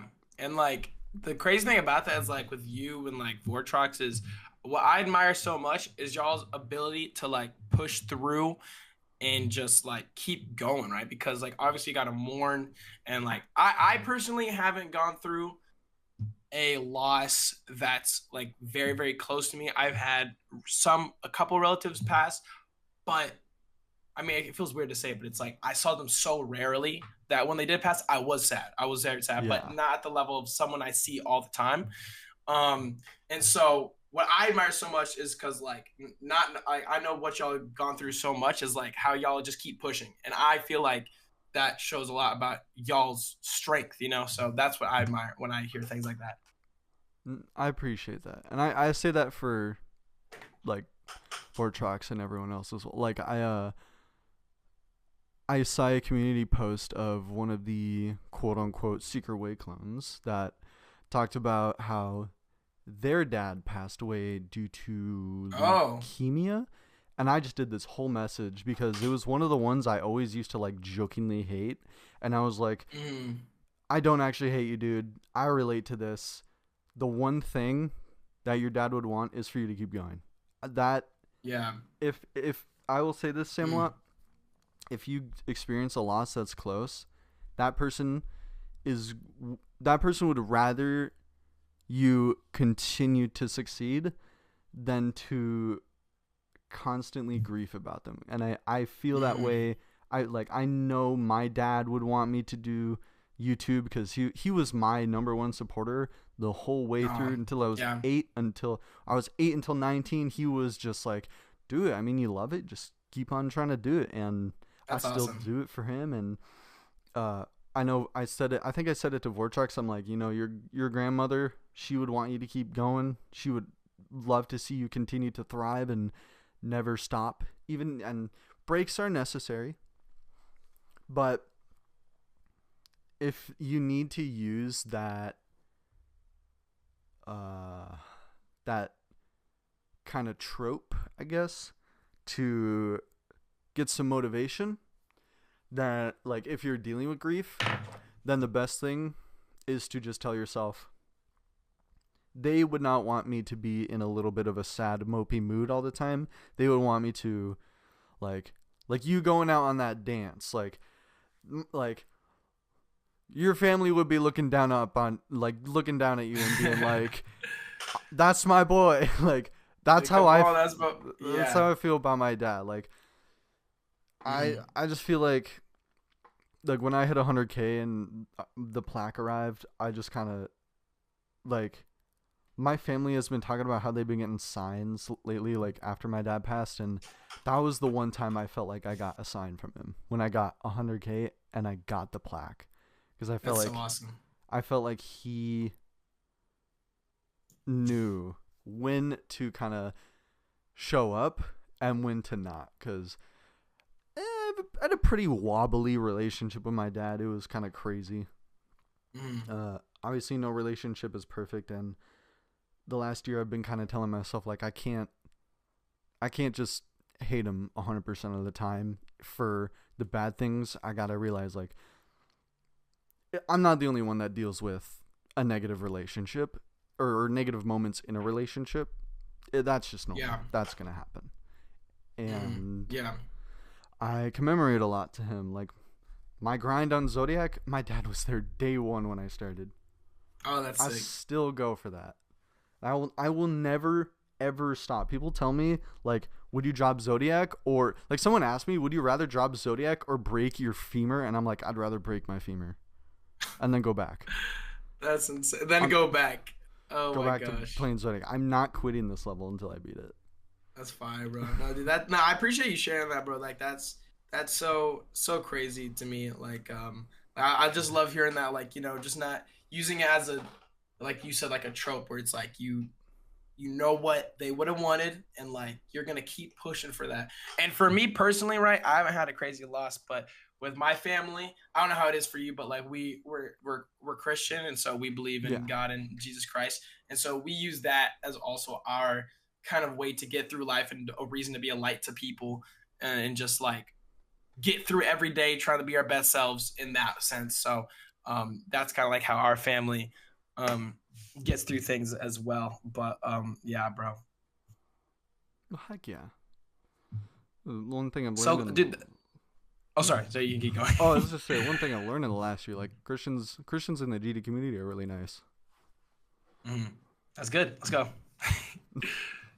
That's fire. No, yeah, no. Because I'm not gonna lie, it's such a, especially in today's time, like it's such a hard topic because like whether you're Christian or other religions, right? There's so much like controversy in it because like there's some people who represent there's people that represent every religion like in a bad way, right? And so it's Yeah. like you a lot of people only see that, so then they have a bad view of Christians or I don't know Muslims or Jewish people, any religion, and then it's like that is why me and my family, we try and like make sure that we are spreading the best version of ourselves. So it's like we don't give that bad rep to our, Christianity, right? So that's why I just feel like it's so important to just be very positive. Yeah. Yeah, and I'm aligned with the LGBT, like I'm under that, and I always tell myself like I am not defined by that part of me because what like being a Christian or being LGBT doesn't really correlate with kindness. That's just you as a person. You are the one to take initiative to be kind, and that makes you an amazing human being. And I've always Mm. said this, I love being friends with people who are the complete opposite of me. Like like different orientation, different gender, different like I and I like I would say I believe in God. I don't know, like I've been on the fence lately for the last year because I've also been more of like spiritual because of the things that like the crazy weird signs I've gotten Yeah. since my dad passed. Like it's so weird to me. There was this time where so the Christmas before it happened, he got a gift that was like this red cardinal that we could hang up somewhere, and uh it was like the same day he got the cardinal, a red cardinal was outside of our window Bro, come the year on. later. And that alone to me is like that can't just be a coincidence. There's no Yeah, way. bro. No Man, way. that stuff to me is so cool, bro. And like, man, that's because like you said, like on the fence. And I've been on the fence about like, believing in like God and stuff in the past. And like for me, I just kind of look at, kind of like what people call coincidences and then also just the world, like, the stars and like everything. And I'm just Yeah. like, how, like, I'm just like, come on. Like, there's like, especially like, I saw this video about a guy who did research into the human eye. And he was a doctor and like scientist. And he's like, there's no way this just spawned in. He's like, someone made this. And so that's why I've come to that realization. That's part of the reason. And then also, I think what you bring up about the LGBTQ, dude, that's a place that Christians, a lot of people represent it so bad is because it's like Christians, a lot of people they try and hate on the LGBTQ when we're not called to hate anybody, bro. Like Yeah. obviously there's things in the Bible that say certain things, but it's like if you're gonna say something about LGBTQ, what about all the other things that you might not be doing right, right? So like a Christian might be trying to hate on someone because they're gay, right? Let's say, for example, but there's all these other things in the Bible. So why are we focusing so heavy on that one? And also there's so much that goes into it. Okay, to me, it's just about loving everybody. That's a very important Mm-hmm. aspect, and I feel like it's so important to focus also on yourself. It's like some people are so quick as Christians to go, hey, on this person, when it's like, bro, you gotta like in Christianity, it says to like not have you don't want to have a hateful heart. So it's like you're going Yeah. against Christianity if you hate certain types of people. It's like it just doesn't make any sense. So that's how I see it personally for that. But yeah. I can't agree more. It's one of the things I've seen quite a bit is just like it's one of the reasons why I it's so weird thinking that this could be a controversial thing to say, but I disassociate myself with like specifically the LGBT on Twitter because like oh Oh, Twitter's so bad. Twitter's so bad. and it's not even like LGBT alone. It's like just a It's like Twitter. oh just Yeah. Twitter as a whole like Oh my Twitter's god, bad. it's so disturbing. Like, Yeah, bro. I try and get off Twitter whenever I can. Bro. I have like these. I have stuff, so it's like if I have to search something up on Twitter, it like eradicates the main feed, so I only see what I'm searching for, because like yeah. it's bad, bro. And it sucks because it's like, for me, one of the best ways to like kind of find stuff going on in the world or the GD community is like Twitter. And I will say recently I've joined more servers like the GD News Center and all that. Like I've been able to just get these Discord servers instead, which is Discord is superior to Twitter. I don't care what anyone says. Like, Come on, come on. oh, Discord is a more beautiful place than Twitter by Yeah, man. miles. It's. I mean, I have to figure out because my Discord. I have to, dude. Like my Discord has grown to such a crazy size, but like I need to actually moderate it because it's like people are so toxic in it. But it's only because I've gotten less and less active in it. But I know I can like make it, like with Twitter, it's kind of already cooked. But Mm-hmm. with Discord, you can kind of make it whatever you need it to be. So Yeah, yeah. but yeah, no, I've gotten a bad. I've gotten harassed before because of my sexual orientation, just because it associates with the LGBT, and Mm. it's like on one hand, it's like it's sad that there's people out there that responded that way to the LGBT, but it's also on another hand, it's like with some of the things I've seen people say, it's like I don't really fully blame them because it's really scary. Like, Yeah, like the harassment and yeah, like stuff that just happens. all the stuff that happened in September, like everything, it's just like, oh my god, Bro, that this has been the crazy. September was the craziest month it was such a ever. crazy month. Like, oh my god, it was so like, It's insane. uh, it it it was what a It was rough, ride. bro. I'm glad it's over. Yeah, I was at my friend during like all the major stuff that was happening. I was I was it was so funny. I was like so much bad stuff's happening, but meanwhile I was actually at my friend's wedding during a lot of the main Yes. crazy stuff that was going on. I was at Yikes's. My boy Yikes got W married, yikes. bro. Come on, W Yikes, bro. He got married. Dude, that's crazy. He's my age. He got married, bro, at 19. That's so cool, bro. So I'm very happy for him. But yeah, I mean, we were celebrating that while all the craziness in the world is going on. So, Uh, yeah. massive luck to you. And I actually got Yeah. I would say I got a little lucky too. There was a thing that happened on August 27th. A another shooting that happened, and I went to a Linkin Park concert, and I experienced that the same Bro, day. I got to experience that dude, instead. the world is so like the world is just so corrupted, bro. Yeah. It's like there's so that's why it's like, man, that's why you need that's why for me it's like you need your family, your friends. For me it's, God, Jesus, and like anybody that is good, bro. Hold on to those people, bro. Hold on to your people. Like, Yes. come on, And dude. Like, and I would love to talk for like 20 hours, but I should probably get to another question. So, hey, bro, I appreciate us talking about this though, because I think it was cool having. I didn't know if we were gonna talk about stuff like this, but it was cool having like another, like talking about this. Yeah. yeah, no, I appreciate it a lot. I mean, I'm not gonna lie. Like there's probably a lot of things that you and I don't have in common, like based on like our beliefs and the way we uh like obviously like I'm gay, I assume you're straight. You're Christian, I'm like spiritual. My monitor's just flickering.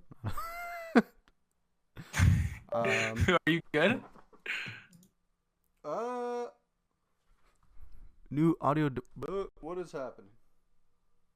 Dude, I heard your mic glitch out a little bit, and then you just. Am I being hacked? Are you good? Oh, I think I'm good. Okay. It's not. I think we're good. But yeah, my point is, we can relate and connect and put aside our differences and understand Yes. at the end of the day, we as humanity, we need Mm-hmm. happiness, kindness, and love Yes, for bro. each other. Come on.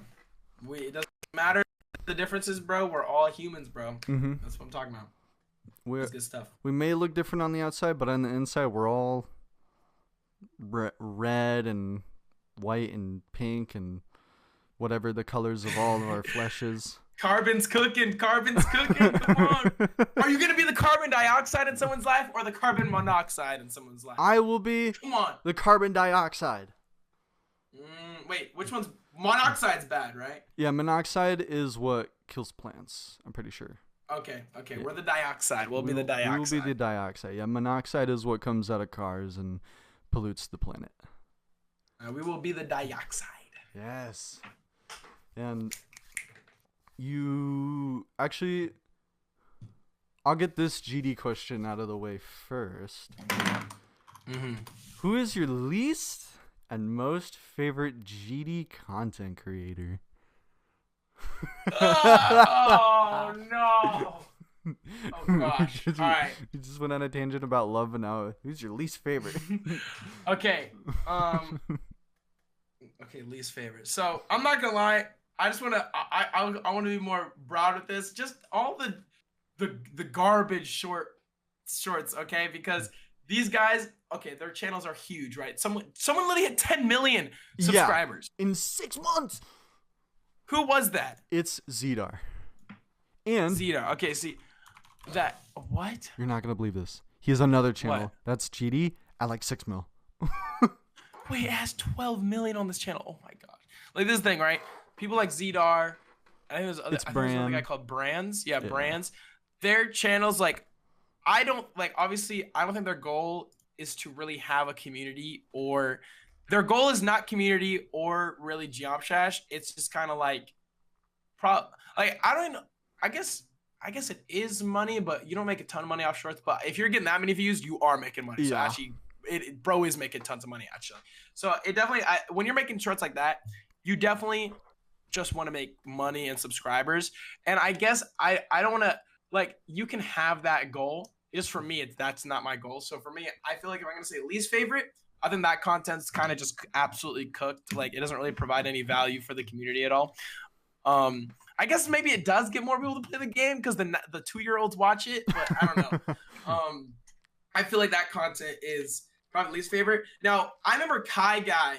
I think would you say that Kai Guy started that whole type of content? I actually learned that it was. Do you know who Flaroni is? Oh, Flaroni. Wait, did Flaroni started it? Apparently, Flaroni was the first one to start doing like GD on TikTok. Oh, that's funny. I didn't know that. Nah, but yeah, Kai. If you remember Kai Guy, Yeah. I think he's actually. Oh, he still does post. Yeah. So Kai Guy, he started doing like, it wasn't. I think it was before shorts came out. He was just posting like the short kind of content. So not shorts, but like it'd be a 30-second long form video, and so he would post like difficulty experiment and like all these different things that like. It was very similar to the Minecraft. People do like Minecraft experiment, a bunch of TNT. He would do within Geometry Dash, and I thought it was kind of cool. And then he started posting the brain rot shorts that would get like 90 million views. But the thing is, me and him were actually like friends though. I would actually call with him quite a few times. And I think he's a pretty cool guy. But as I would talk to him, he'd be getting all this hate constantly. So it was like this weird correlation where like I'm friends with him, but he's getting so much hate. But in the end, what I know from him, I think he just wanted to make a lot of money. I think he did like the game too. But his goal was just, he really wanted to make, he wanted to make some bank from this game. And I guess you can have that goal. For me, right? Like I said, that's not my goal. I want to have a community. But then he started like the school.com, and like he actually went through a crazy journey because he then started like the GD program, and I think people started to try call him a scammer, but I'm pretty sure he did actually provide the necessary resources. It was a scam in the sense that people thought it wasn't necessary. Like, you don't need to pay for a course for Geometry Dash necessarily to get better at the game. But I think he had the right intentions.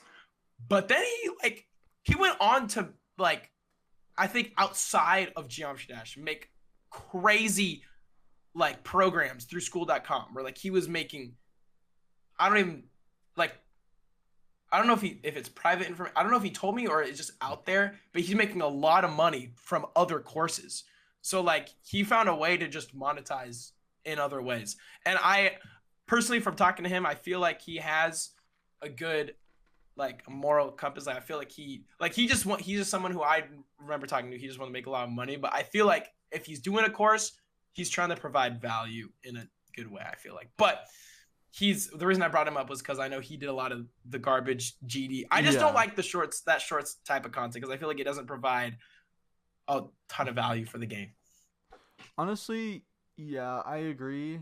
I will say this though, I don't follow the hate anymore because when I started doing Secret Way with Vix, the one thing I always heard him talk about was like people would complain about Secret Way and he would be like, oh, what if I just walked into McDonald's and told the workers, oh, you're just putting the fries in the bag for money? Like, yeah, I mean, it's like, it's kind of making money in different ways. And I just kind of thought to myself, like, I'm not going to hate on these people anymore because at the end of the day, everyone relates to one thing, and that is money is important to our life. Yeah, bro. I get you. That's the reason why I was saying like their goal is money, but like it's not my goal. And I feel like I don't like a lot of people hate on them, but I feel like I personally just can't hate on it a ton because I fully get that like Yeah. why you want to get money. Because also you have to people will hate and then they won't realize like sometimes the intentions of some people like who knows maybe ZRGD or someone they want to make this money because they live in the most poorest part of the country and they're literally gonna die. I don't know. Like you never know someone's situation, and that's the reason I never want to hate on people a lot, is because a lot of people will try and get mad at someone and then they suddenly realize, oh my gosh, their dad or their mom or someone has a disease and that's the reason they're doing what they can to make money. Like Yeah. just something crazy. And then you never realize that's like maybe like it might not be, but sometimes that's the reason, you know? So Yeah. yeah. I also will just toss in before we go to your favorite creator. It's Bran, I think, does have passion because he does actually try to play the game.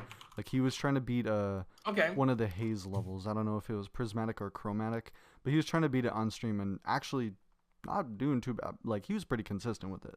Like That's sick. I think Okay, he's passion. and also about him, he also I'm pretty sure right he started doing long form Yeah. content. So he I definitely saw he like I remember when he started doing that I was like, okay, he has some like potential there. But what's crazy when you think about it, right?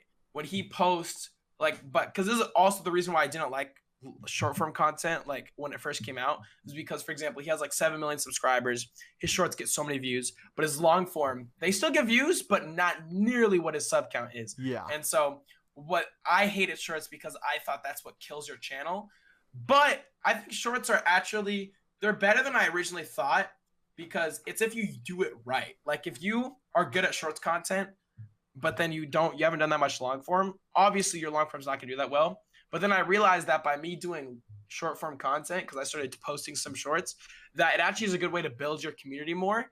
It's just you can't if you stray away from long form, then your long form's not going to perform as well. If you're doing both, then they can coincide together. So Yeah. it's kind of like you have to do it right. That's what I didn't realize before when I used to hate on shorts a lot. But yeah. Yeah, I like to compare it to like music artists. Like if you think about your favorite music artists, at the end of the day, one of the things that tends to keep their art going is experimenting. And that's how I like to view long forms. Like Yeah. we started out doing documentaries and then we're like maybe showcases and they started doing well and then started going down and then we tested with interviews and we do these now and maybe someday we'll test with a new thing. Maybe I'll start making an Apesta like video on Secret Way. Who knows? Like Yeah, bro. That's cool. Experimenting, bro. Yes, experimenting. It's the pinnacle of success on YouTube. And I think every shorts YouTuber should experiment with long forms no matter what, because at the end of the day, people are going to view them as a shorts creator.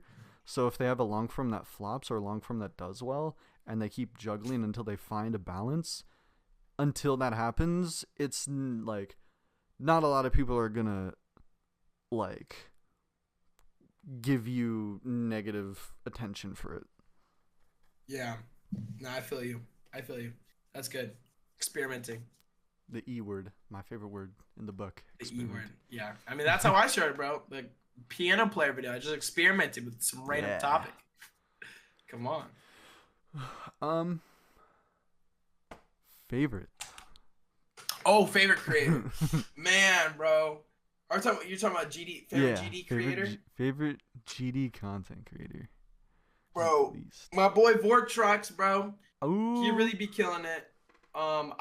It's so funny seeing him change because I didn't know him really at all not that long ago. But it's like we've gone from barely knowing each other like 2 years ago to now like we've flown places together. He went to my friend's wedding too, and like we're just like know each other together, you know, as friends. And just cool seeing him develop his content from like he used to be like the news person or something, and then now he gets to make his own type of content. So I feel like that's so cool, and I love how he puts his personality a lot. I'm just such a big fan of people really incorporating their personality. So Vortrox right now, he's just been killing it.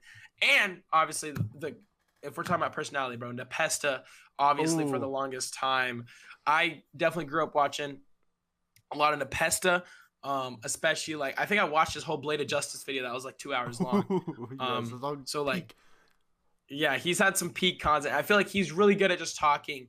Like he had the video. It was like staring at a brick wall for 3 hours, and that did good. Like, which is crazy. So I feel like I love people that can make content out of anything, and then people because I feel like Nepesta's type of person that you can watch him not just for the game, but like just for how cool he is. Yeah.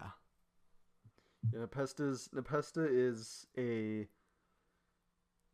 It's so crazy to think of him as like someone who is a like titan in this community, considering how late his content creation journey started compared to everyone else. Like, I feel like everyone would think like, oh, all the OGs are like the pinnacles of the titans or the people on the Mount Rushmore of the community. Mount Rushmore. But like Nepesta being like peaking in 2019, 2020, and 2021, and then still being seen as one of the best content creators in the game, like people see him as one of the three EVW : Nepesta. Like that is something I don't think we will see for a long time. Like yeah, it's pretty crazy. Nepesta was just Nepesta was like he was like a lone shiny star in the content creation scene. Yeah, he really set himself apart for sure. I think he did a really good job of I don't know, he's just really good. I remember watching a lot of his bridge. If you ever watch his Minecraft bridge content, I'll be watching his streams on that. But it's dope. It's dope. Yeah. And I know we've brought up Yikes and Vortrox a couple times, and I saw a lot of comments like, how did you meet Yikes? How did you meet Vortrox? So we'll go through these three people. Yes, I said three. There's a third one. KingSammelot. Yo, how did I meet my three best friends? Vortrox, Yikes, and KingSammelot. Come on, those are the three most asked. My boy Polymars. I don't know. Oh, that's funny. We'll start with I assume the person that's the closest to you, Yikes? Yes. Me and Yikes, dude, it is so crazy. So yeah, I do talk with Yikes the most out of a lot of people. Me and him actually have a talk coming up. We're gonna be going to Dallas Vid Summit in about 4 days. We're gonna be talking on a stage in front of people, giving a presentation about how to grow a community on YouTube. So it's pretty cool. A lot of y'all might be like, Sammy, can I come to the talk? Probably not. The tickets are $1,000. Very expensive. It's like a Vid Summit is like VidCon, but for like networking. So it's kind of like people pay a lot of money because it's like a big networking type of event. But we're doing a talk. Anyways, the way me and Yikes met, very strange way. So I didn't know who Yikes was, and this video, okay, I made a video on my channel 2 years ago. It was this one right here. I'm gonna send the screenshot just so you can see it. It's called "I Put Memes Through Artificial." Oh wait, you can see the chat on my camera. Wait, let me. Oh, yo, what's up, I chat? don't know. Wait. I think it's offline chat. It's one of the mods. W Craft Reels. So the way with Yikes, right? I didn't know who he was.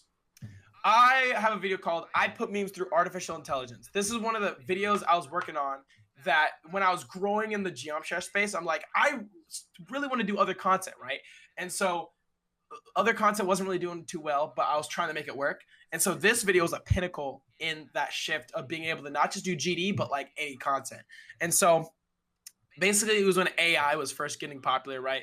There was a TikTok AI filter. Yeah. And YouTube creator discords, they'll be like helping each other. It's like, hey, what do you guys think of this video idea? Oh yeah. So I put the thumbnail in there. It was a minion and then the AI minion. And I was like, what do y'all think? And the first person that responds in this Discord is this random guy called Yikes. I don't know who he is. And he says, this is garbage. Right. But okay, he didn't exactly say that, but what he said was, you should not post this on your main channel. Post it on a second channel. And I saw that and I was like, man, what the freak? And I go to his channel. I'm like, bro, you post short form garbage. Like this is before he posted like good, because his content is so good now. Like I'd say his content now is some of the most like really unique, passionate, long form YouTube stuff. Yes. But at that time, he posted short form content, which was actually good. I just remember I hated short form content back then. Mm-hmm. And so I just saw this guy who said, do not post this video on your main, that only posts like some like short form content, that thinks he knows all this stuff. I'm like, man, what are you talking about? And then I started explaining how like, I don't want to make, because if I make a second channel for this content, it's like, what's the point? That means it's like not my goal. It's like, that means that I'm just going to have a GD main channel. I don't want to do that. And so I just forgot what he said. I was like, I don't care about you saying post on the second channel. I'm posting on main. It becomes my biggest video ever. It like blows up. And I'm like, look at this. Look at this. And he's like, okay. And so at this point, I don't really know who he is. And I kind of just don't really like him a little bit. And so it's just whatever. But that was my first interaction with him. And then I started to develop a friendship with someone named Polymars. He's like a coding YouTuber. We did a video called We Recreated Geometry Dash, where like I built in Scratch and he used like Unity. And so we became really good friends. Mm-hmm. And then Polymars is friends with Yikes. So it's like this mutual friendship where like I'm friends with Polymars and then Polymars is friends with Yikes. But I'm not friends with Yikes yet. So like it's like in the middle, like Yikes is kind of floating around. And so I'm trying to remember the exact moment how me and Yikes became like, actually, I think it was the first time we really connected was when all three of us were like, we want to go to Vid Summit. So Vid Summit, we went there 2 years ago. Because the one I'm talking at in 6 days, this is our third one. But we met at the Vid Summit, our first one, which was, I think, 2023. So I get to see Yikes in person for the first time and Polymars for the first time. And we're like, yo! And I don't really know Yikes too much by this point. But by us hanging out together, we just got so close. Like me, Polymars, Yikes, we're like, dang, I actually like this group of people. These people are really dope. And so we just got to hang out and have a lot of fun together. And then slowly after that, I was like, I just want to keep calling with this guy. So then me and Yikes, we start calling, a few times. And then it gets to the point where we're having like, a few months ago, we had like a 50-hour call. Oh my God. We literally called and we were on that call for like 48 hours. Like we never left the call because we'd be grinding like together, like in the call. Like we'd have a lot of long sessions together. And like, we just got to know each other super well. Like to the point where like, I can call him my best friend. Right. And like, just calling so much. I'm like, man, this is so cool. And yeah, that's kind of how it started. We just met up. I didn't really know the guy, but then by meeting him in person, I was like, man, this guy's actually really fun. And I realized our goals aligned a lot, where his content at the time was not like like mine, where it was kind of short form content, a little bit of Yeah. long form. But then he started to develop an audience and like getting to the point where like we had similar goals and stuff. I'm like, oh, that's so cool. And so we started collaborating on our content to the point where it's like we're building this community. I'm like, you know what, we actually have a lot in common, a lot that's different, but it like works. And so I guess that's how I'd say I met him. Like how we became best friends. We met in person at the event, and then we just kept calling so much after that, and then now we're really good friends. Hell yeah. It's a pretty awesome story. It's nuts. From haters to lovers. Haters to lovers, bro. It all started with that. Dude, it's actually so crazy that the first interaction was like, I didn't like him because he said don't post your video. But it was good. It was good stuff. Oh, hell yeah. He does seem like a pretty stand-up guy as well. Oh yeah, no, he's so cool, bro. He's dope. Especially like getting that, cause like I've when I got to before him and it's so crazy saying wife, before him and his wife got married, like I visited his family. He visited my family, and like we'd fly out and see each other. And like his whole family's great. Hannah's great. All of his friends are great, and like everyone. And then he comes here and he's like, "Yo, your mom and everyone's cool." Like we just love each other's families, you know. So it's like this family bond. Like even though he's in Ohio, it's like we get to see each other, you know. So it's super cool. Hell yeah. All right. Yes, sir. KingSammelot. Oh, Kai sent it. Come on now. Yeah, dude. Kai sent it. So this stuff, you know what's funny about KingSammelot, bro? That's the one thing that Yikes is tired of me talking about. He's like, when will you stop talking about Streamer University? And so he's like, every time I bring it up, he's like, bro, if you don't stop talking about KingSammelot, I'm going to crash out. But I'm going to talk about it because it's still crazy. So basically, I've been watching KingSammelot, right? If you guys don't know KingSammelot, he's like on the same. It's like for me, I remember it was if y'all were in that, y'all. I guess it's Jump Trash people, so y'all might not know, but like I was watching the come up of Aiden Ross, Aisha Speed, and KingSammelot. Yeah. It was mainly Aiden Ross and Aisha Speed at first, and when Aiden Ross I thought was super cool. Now I don't know what to think about him. He's kind of crazy. I mean, I don't know. I don't know what's going on with him, but he had a crazy come up where like he's bringing rappers on stream and this new type of content I hadn't seen on Twitch. I just thought it was really funny, and he was friends with Aisha Speed, and I'm like, who's this Aisha Speed kid? So I start watching them, and then later down the line, I see KingSammelot. Unless KingSammelot was with them before, I can't remember, but I start seeing streams of KingSammelot. You know, he's bringing celebrities on his stream. He's just this fun guy, and I'm just like, dang, this is really crazy cool content. I'm like, this is cool. And so I'm watching it a ton, and then eventually he's like, I'm gonna start Streamer University. I'm like, what in the world is that? And I didn't know what it was. A friend DM'd me on TikTok. I never check my TikTok DMs, but I just so happened to look, and he says you should go sign up for this. And I'm like, what is this? And I check my phone, and he says, I'm gonna be making a stream university where 150 people are gonna be in a university. And my heart, what's funny is when I hear opportunities like that, before I'm even in it or anything, I get super nervous. I'm like, oh gosh, I don't know if I want to sign up for this, bro. I'm gonna freaking die out here, bro. I'm this guy that doesn't even curse on his videos. I'm going into KingSammelot's university, the most probably vulgar university ever, where people are gonna be not gonna like me because I don't even know, bro, what's gonna happen. And so he opens the applications, and first of all, he says 2 million people sign up in an hour. Oh 2 million. God. I was like, what? They said at the end of the amount of time, they said 7 million requests on the website. So 7 million people went to the website, which I would say probably at least 1 million of them signed up. And so I go in there, and I go on the website, and a lot of people were promoting their application through TikTok and getting hundreds of thousands of views, and that's how Kai picked them. For me, I didn't tell a single person. I made a 30-second video. I did a backflip. I said, yo, I'm KingSammelot, and I would love to be at Streamer University. And that was my whole video. And so I just sent that in. I didn't tell anybody. Nobody knew. And so then the day comes. I'm streaming with the Vortrox. We're both playing Roblox. And Bars. this is also crazy coincidence. Oh, did I rhyme there? Yeah. I'm streaming with Vortrox. We're both playing Roblox. So we're streaming Roblox, and this is what things about coincidences that blows my mind. So we're playing, right? And I usually stream for like 4 hours, but basically Vortrox, we're playing the hardest Roblox game, something like that. Yeah. And Vortrox quits, but I keep going because I'm stubborn and I won't stop until I beat this, even though it was the worst content ever. It was literally the stupid Roblox game where you have to beat this guy. So I just coincidentally happened to stream for 8 hours straight trying to beat this. And so after 8 hours of trying to beat it, my chat starts saying, yo, Kai just went live. He's reviewing Streaming University applications. And I'm like, and no one knows I made one. And so I was like, oh yeah, chat, I actually made one. And they're like, oh dude, you gotta watch it. You gotta watch it. I'm like, bro, my name's not gonna be on there, bro. Like there's 2 million people that made a request. Why am I gonna be on there? I didn't even tell anybody.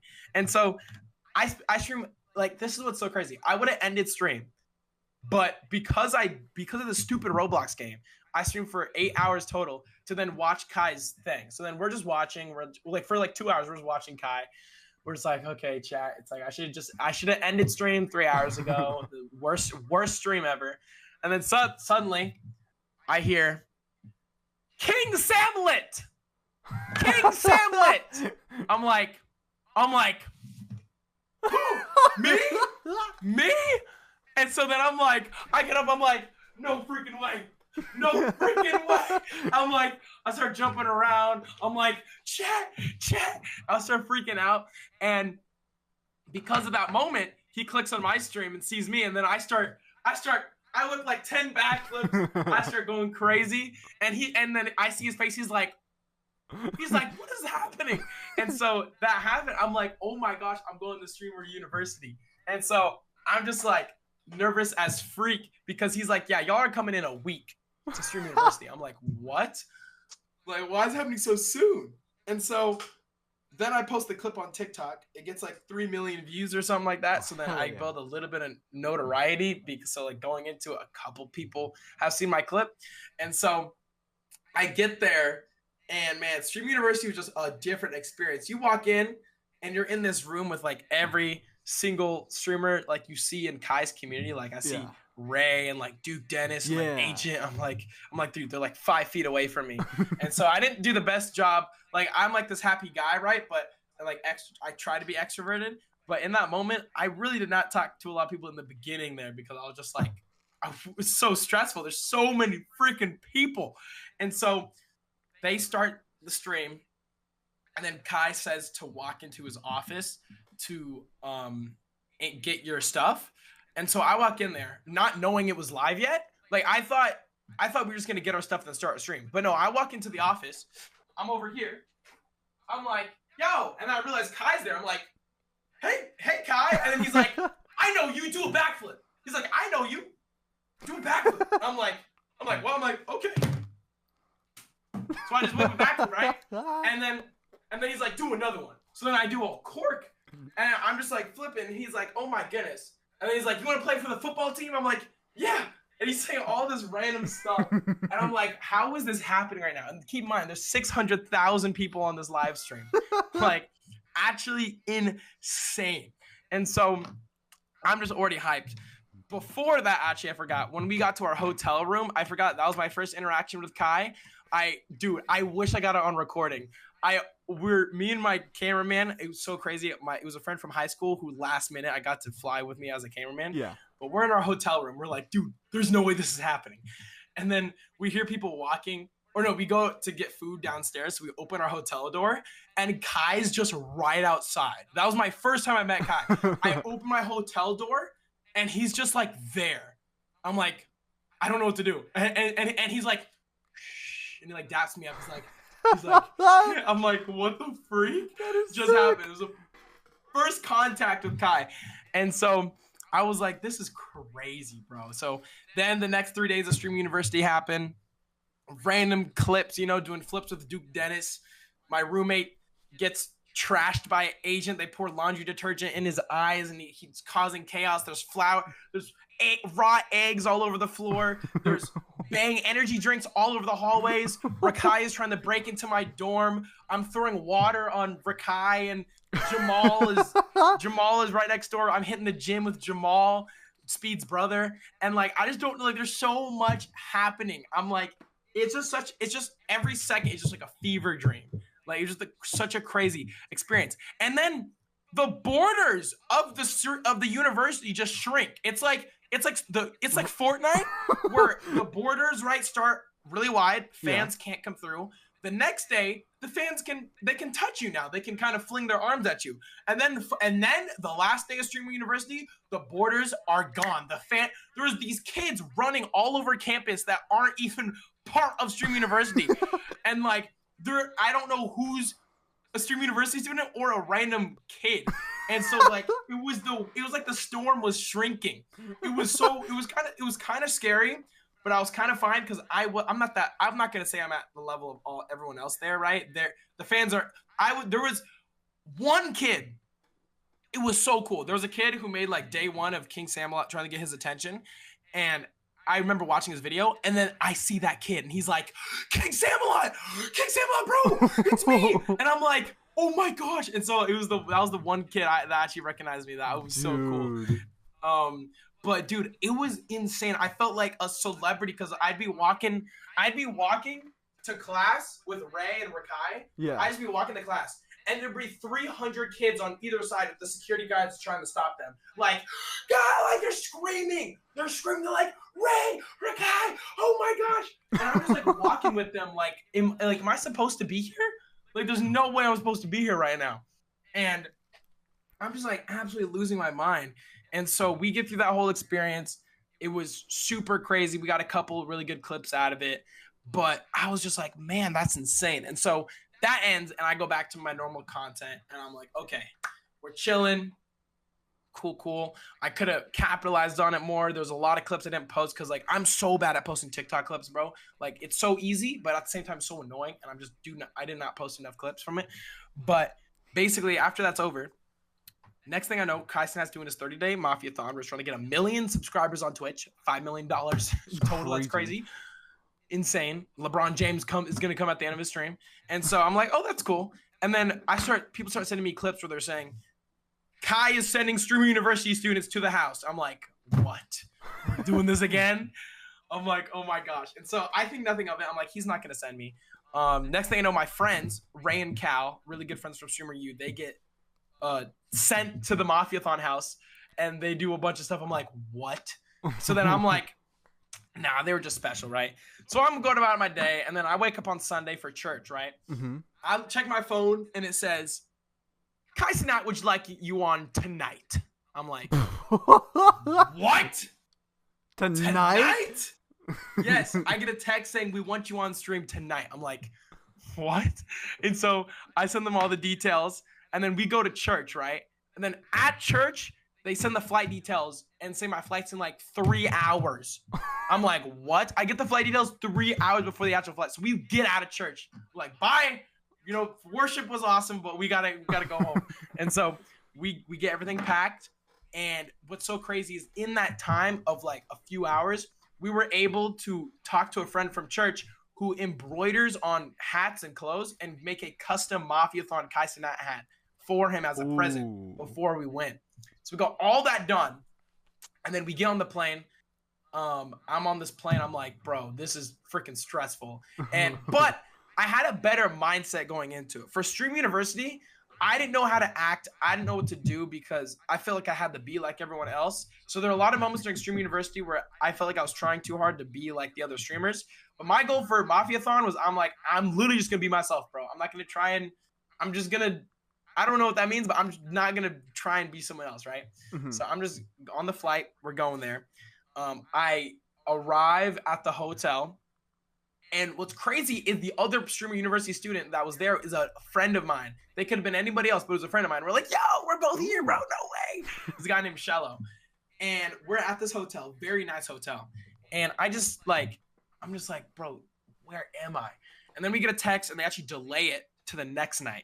So I had a whole day in LA to hang out with Polymars because he lives there. So we just hung out the whole day until the next night. So then the next night they drive us up. Also, I know this is a long story, but it's like there's just so much to talk about. You're good. But we go up we're in this Uber Black. We're in this Uber Black going all the way up through these Hollywood hills. Like we're passing the biggest homes I've ever seen. And then we passed 3 security guards, bro. The first one, they're like, why are you here? I'm like, oh, streamer university student. Here's the thing. They're like, okay. And then next security. I'm like, bro, what? And then we get to the doors, bro. Dude, we get to the doors of the house. The doors are 20 feet tall. What? Like, I'm standing here in front of 20-foot tall doors, bro. I'm like, what home needs 20-foot tall doors? And so we all walk in. We start looking at the production room. We're seeing these guys who spend 24/7 moving the cameras to wherever Kai is. I'm like, the production room looks insane. I'm like, what in the world is going on? And so I'm just looking around. I'm like, this is crazy. And so I start meeting a bunch of people in the production room. And then after that, they're like, all right, it's time for you to go up. And I'm like freaked out. I'm like, bro, Kai's literally up there, bro. I'm like, oh God. I'm like, no, bro, I can't do this, bro. And so we get there, we go up, and instantly I start to feel super stressed because this is what happens. Because Kai, right, he's doing a 30-day Mafia-thon. You know how like subathons, they're super, you get worn out. Like that's hard to stream for that long. So it's day 10 of the Mafia-thon. We go up to Kai's room, or up to the room where they're going to play a game of Mafia. They want me and Shello to play a game of Mafia. Along there's a girl named Mari that was with us. Mm-hmm. And this is day 10 of the Mafia-thon. It's funny because you would think, right, they want content. But no, it's day 10. They're tired. They don't want another kid that's going to be clip farming, right? Yeah. Which is kind of funny. They're just tired. So I get in there. The first thing I do, I'm like, yo, Kai! I hit a backflip and stuff. And instead of the reaction I thought, which would be like, KingSammelot, he was like, yo, chill out. Sit down. I was like, yo. I'm like, what did I do? So everyone just zero vibes. Like, they're just like, why are these kids overreacting? And in my mind, I'm like, bro, what am I supposed to do? And so I sit down and I'm like, oh my gosh, I messed up, bro. Like, chat probably hates me. Everyone hates me. What am I doing?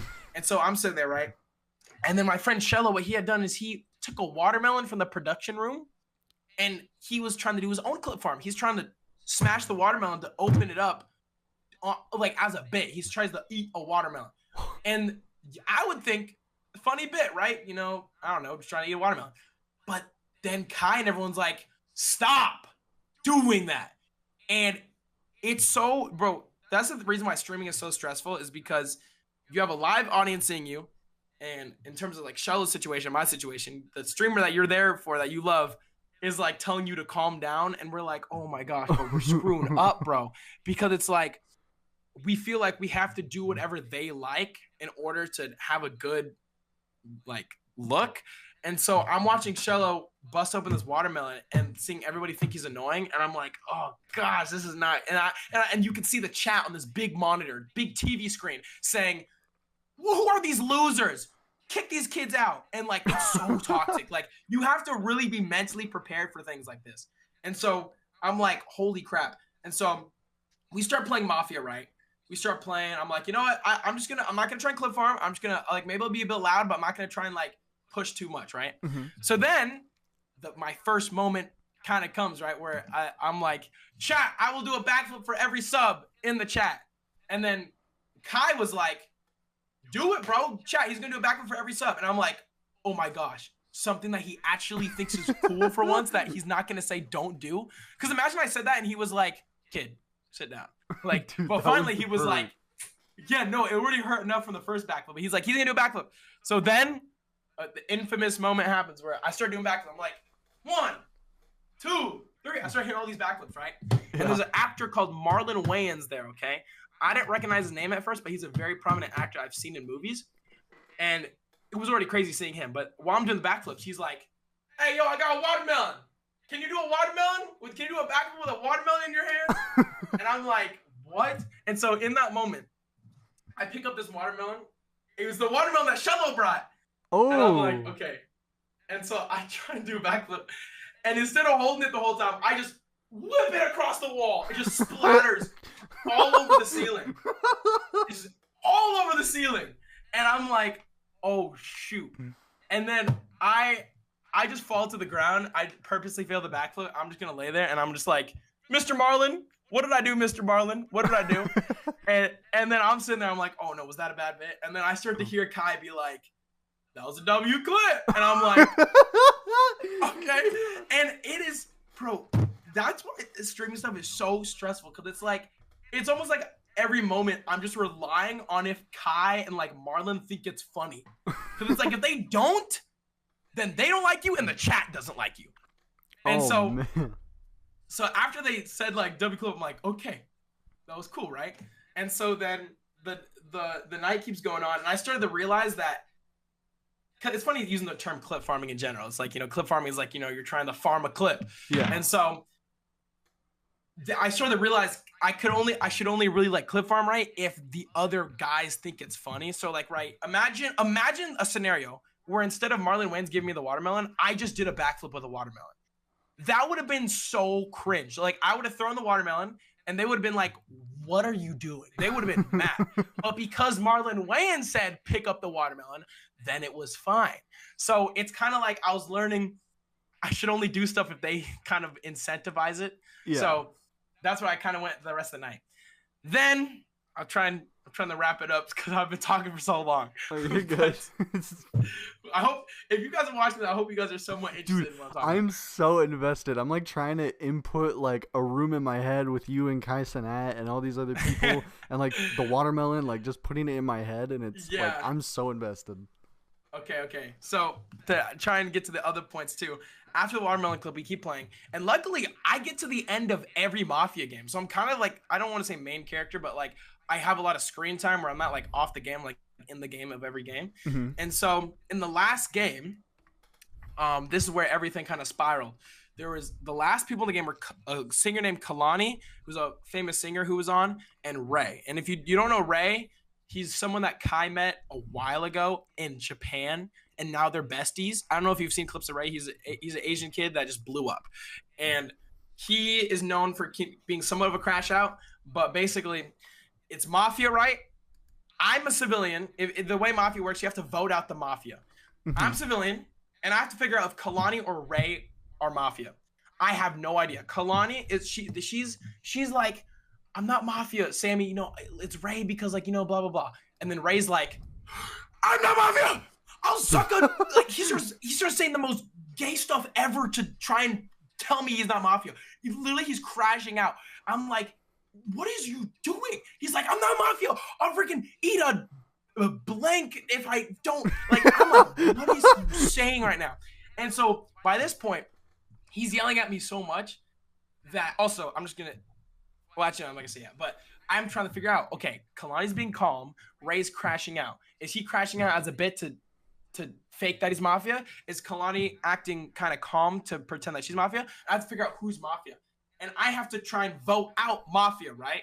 Mm-hmm. And so I am like, who is it? So then in the end, I'm like, Ray, I think it's you. You're Mafia. Because he was just annoying me. He's screaming in my face.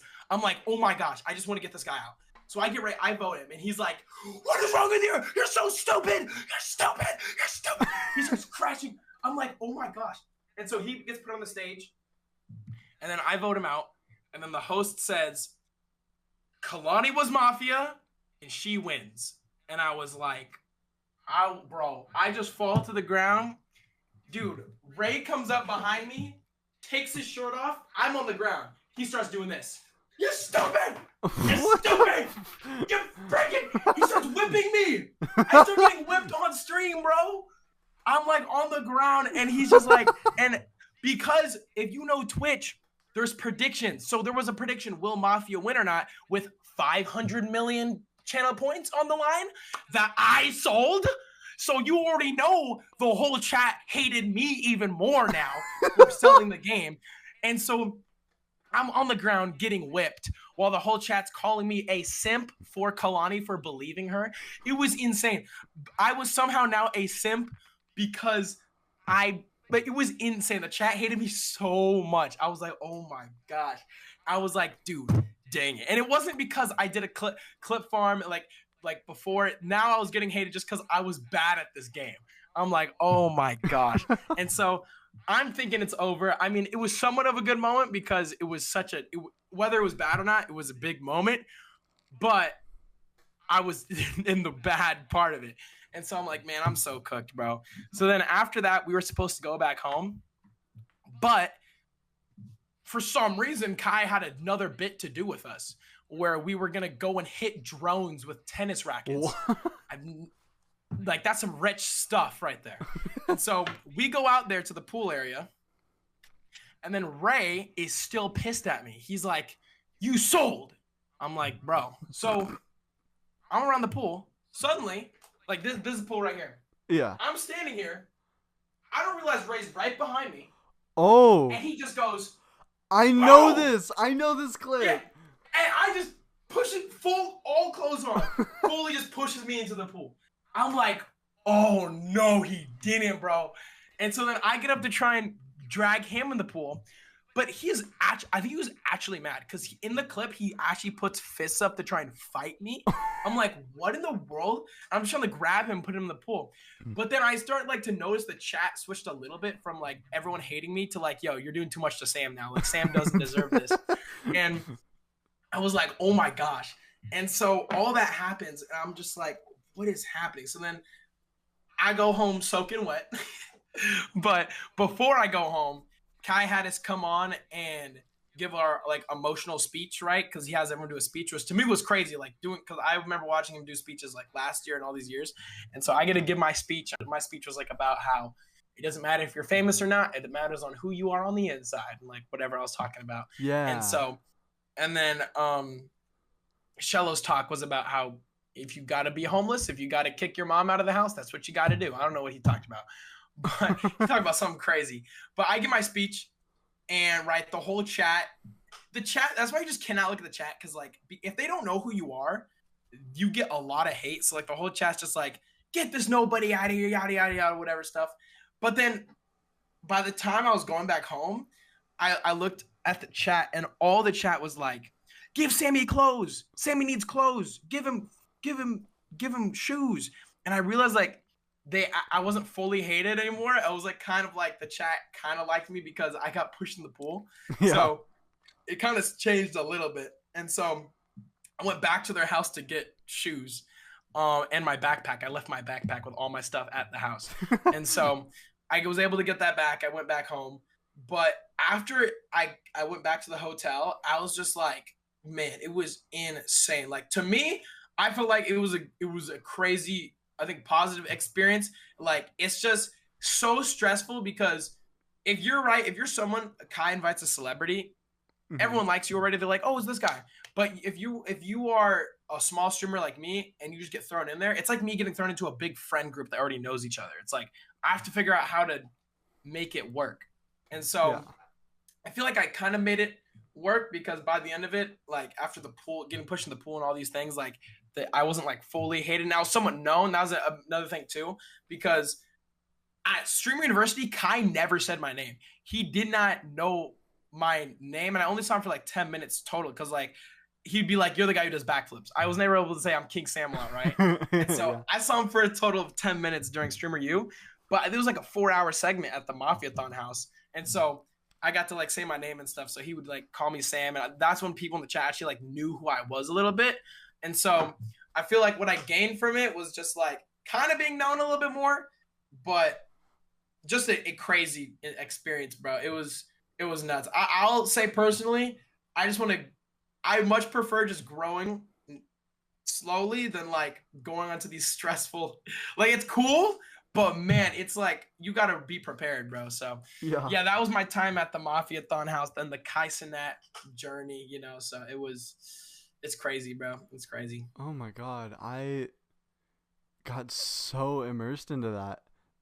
That was a great story. I was trying to explain it like quick, or I don't know how long that was, but yeah, it's about pretty 20 minutes. There's so much other random stuff, but man, I got my my Streamer University yearbook. Oh, so that's freaking fire. Check this out. If we open it to this page right here, you can see your boy. Oh, it's the lighting is so bad. I'm right there. Oh yeah. In the yearbook, but. Dude, wait, actually, one thing I do want to say, I don't know how to explain this. At Streamer University, right, there were like over 100 students, hundreds of students, like 200 or something. Yeah. And he said he was going to fly out all the Streamer U students, or most of them, to the Mafiathon house. But after it was over, the whole Mafiathon, it just ended on September 30th, bro. It was Me and my friends and like I think 8 other people went. I was like he did not like, and no hate to him, he probably had so much going on, but barely any students went on. I'm like so lucky.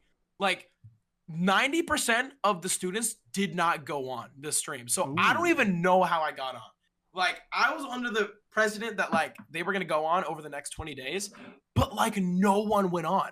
Like, and I was checking every stream to see if there was a streamer U student, and there was only like 10. So I was like one of like the 10 students that went on the stream, which is What? insane. I don't know how I was chosen to go onto his stream, but it worked. So That is that's insane. that is insane. Yeah, I have because there's an Instagram chat where all the streamer U students talk, and a lot of them are like, "Yo, guys, did you guys get an invite yet? Did you guys get an invite to this Mafiathon house?" And none of them did. They're all like, "Where's my invite?"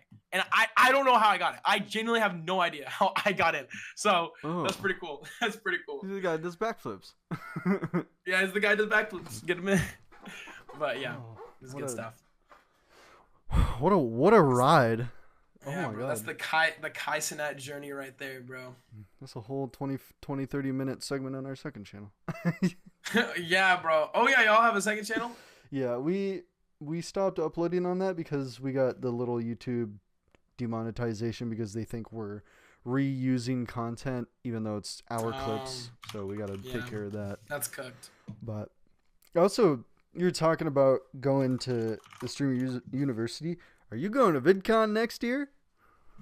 Oh, bro, you already know, dude. I went to VidCon last year, and I'm going again, bro. What, you gonna be there? Hell yeah. Woo, Yeah. come on. Yeah, I will be there, bro. Secret Way face reveal VidCon. Come on, bro. Come on. No, yeah, VidCon was, dude, that was insane. Meeting all the fans at VidCon, bro. Oh my gosh, dude. I thought like 3 people would know me, bro. But like when I went with Vortrox, Yikes, Polymers, Wumba, bro, we got recognized by hundreds of kids, bro. Oh It my was god. it was so cool. Like, and the coolest part to me was the fact that like people didn't just know me, but they knew like everybody. So if they recognize, like, I think the most wholesome experience was a little kid. He was like, "Oh my gosh, Vortrox! Wait a second, that's KingSammelot. Wait a second, that's Polymars. Wait, that's Yikes. Wait, that's Wumba." They knew every person. It was the most wholesome experience we ever had. Just a kid that was counting every single one of us. I was like, "Oh, dude, it was so cool." Oh, dude, that's the thing I'm pretty excited for with VidCon is I can just go no matter what I'm wearing, what I look like, and no one's gonna know. Like Oh that- yeah, because you haven't face reveal. That's crazy. Yeah, that's the fun part. Is like my character has this little like jacket thingy with like green sleeves, and I want to get that like custom made for me first, and like a green hat. Like I've always Yeah. wanted that, and I might go in that and just kind of like exist because I just like existing around people I like talking to, and that's why I'm like I'm really because I am going 100%. Like me and my buddy. I don't know if you know who Vernosis is. Maybe, I'm not sure. He does GD content. I know he did. It did quite good recently. It was a video where he uploaded the unseen parts of Bloodlust, and him and I are trying to lose weight. So when we go, we're not so chopped, and we're kind of like locking in with each other. And I'm kind of telling him like, I'm like, Vernosis, you're going. No, I'm going. We're going together. We're doing this together. We're losing weight together. Hey, come on, bro. That's dope. That's dope. And when I show up, I'm not gonna announce a thing. I'm just gonna exist, and That's fire, bro. hopefully I'll see you there. That would be Yes, awesome. dude. No, 100%, bro. I don't see any reason I want to be there, so I'll probably see you there. Hell yeah! And it's gonna be my 21st birthday too, so Oh, it'll be dude. my ability to be like, yo, mom, it's my birthday. I want to do what I want. I'm going to big. Wait, when do you turn 21? June 22nd. So it's okay, like sick, bro. it's like the middle on. day because it's 21st or 23rd, right? Usually on June. I think so. I think it's in June. Yeah. Yeah. So it'll be on like the dead middle. And then when I turn 21, me and my buddy Vernosis, once it's all over, we're gonna go to a liquor store and get drunk. Come on, bro. Dude, let's do it. Dude, that was funny. When I turned 18, I went to Canada for my my half sister's wedding, and she was like, "Sammy, I gotta take you and Marcus to the club." And so we went to the club, and I did like I don't know how much I'm gonna drink when I turn 21 in America, but we went there and I drank like one thing because she was like, you gotta drink something. So I drank one thing because everything's 18 and more Yeah. in Canada. But it was cool. It was cool. I don't know if I'm gonna be a crazy drinker, but the club's cool. The only issue is that everyone was like even though it's 18 plus, everyone there was still like 25 and over, so like no one was like my age at all. Yeah. But it was cool. Yeah. We'll be at VidCon, guys. I expect to VidCon, see come on. 0 Secret Way fans. All the Secret Way fans, pull up. Pull up. But the final one on the question, not the final question, but Okay. the final how did you meet blank Vortrox? Vortrox. Oh my gosh. Dude. Oh my gosh. I gotta think so hard right now. When did we Dude. I'm actually like a little confused right now. When did we start talking, bro? Hold up. I gotta like look through our Discord DMs or something, because like I actually for some reason I genuinely cannot think right now. When did we okay, because I know when did I first hear about him? Wait, let me I need dude, hold on, I gotta figure this out. How do I not first DM old. Okay. Oh my gosh, wait, no way. Okay, first DM from him was 2023. He said, "Keep killing it with the content, broski. Ooh. GG on your nomination." Oh my god. Okay, so I don't know if that's the nomination for when I won the Hidden Gem at the Streamer Awards or the Geometry Dash Awards. It was in February 20th, 2023. He said that. So it would have been for 2022 nominees, I think, and then the winners announced in 2023. Maybe. I'm trying to figure out if that was Geometry Dash or Streamer Awards. I can't remember. I thought Streamer was 2023 into 2024 more, or my, because I want to say I thought 2.2 came out around the same time Streamer Awards were happening. I can't Unless remember. I'm misremembering. I can't remember it either. For some reason. Yeah, but so basically he said, wait. Oh wait, no, I think it was. Wait, no, it was for Hidden Gem for Streamer Awards. Yeah. Oh. Because I checked last year, Geometry Dash Today posted on the exact same day. They said KingSammelot Hidden Gem for the Streamer Awards. Oh. On the exact same day. So I think it was for that. All right. So then after that, he said epic new video. I ignored his DM. Damn, that's crazy. And this is like, wait.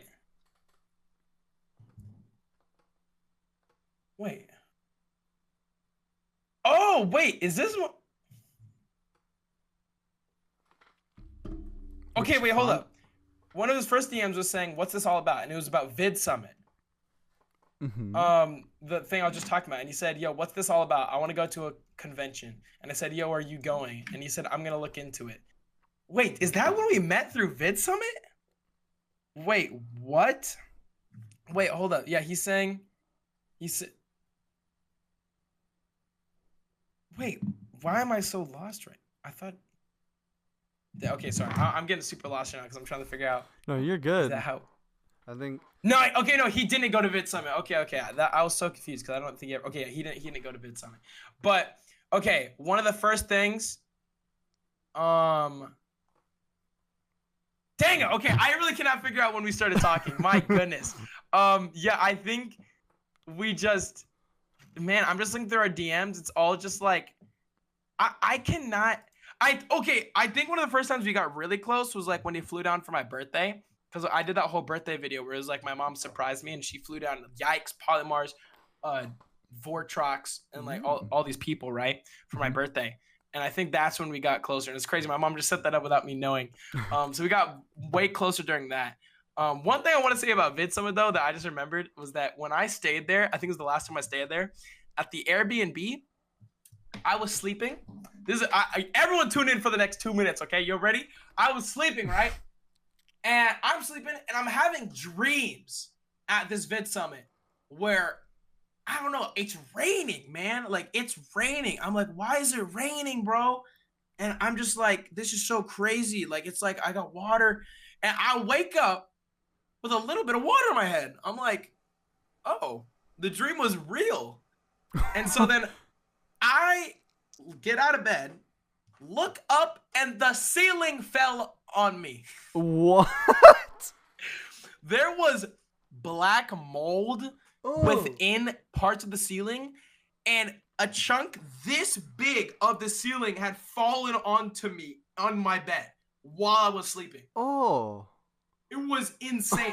And I get out of bed, and I have this like drips of whatever on my head, and and it's crazy. It wasn't until I got out of bed that I realized like the ceiling just a big hole. Like it was about the size as it was a bit bigger than this. I know about this. Don't worry. You don't gotta talk about it. Yeah. Wait. Hold up. I just dropped the nail. Oh. That's. Oh. Where did the nail go? That's not Where did good. the nail go? Yo, wait. I'll try to help you. You find? Can you see it? Nope. Okay. You know what? Let's just hope I find it later. But yeah, just that was interesting. Oh, I guess the hole's gonna be there now. But yeah, that was just something interesting that happened where I literally just woke up and the ceiling fell on me. So I just threw that in. That was a nothing burger story. But yeah, Vortrox. Oh, you're good. We met. We got closer through my birthday when he came for my birthday. And before that, I think we just like called it. I just can't remember the exact moment. But yeah. Well, I will say a little less longer than the story. But That's what I have more to say about KingSammelot than my good friend Vortrox. That is crazy though. Like, what the hell? There's so much random A stuff. piece of ceiling falls on you. Oh my god, I'd be scared. Ugh.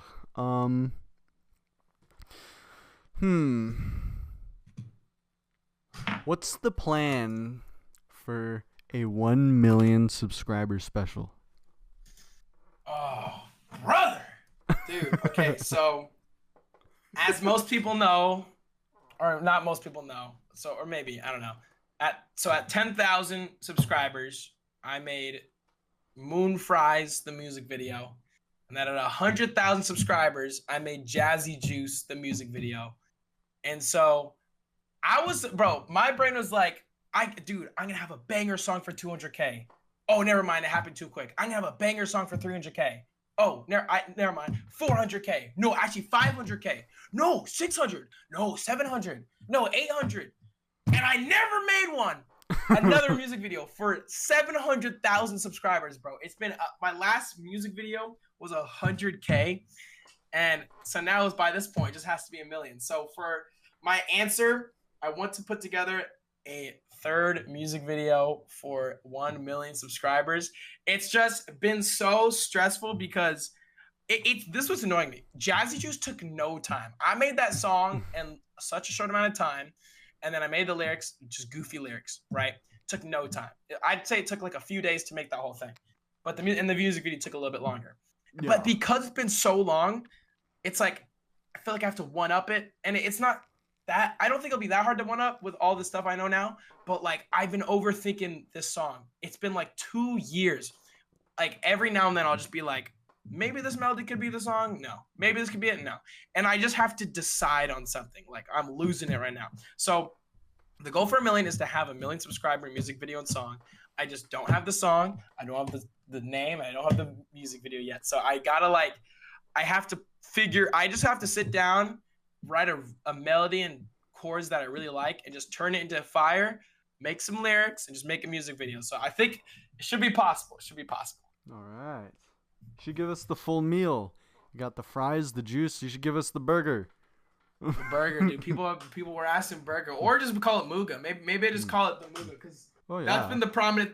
That's the new thing in our community. It's the The Yes, Muga is what yes. defines our community now.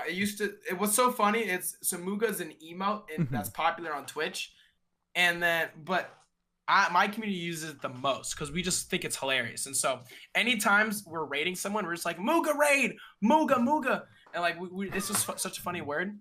And so at Stream University, my roommate was like, he had his community name. He's like, "What's up?"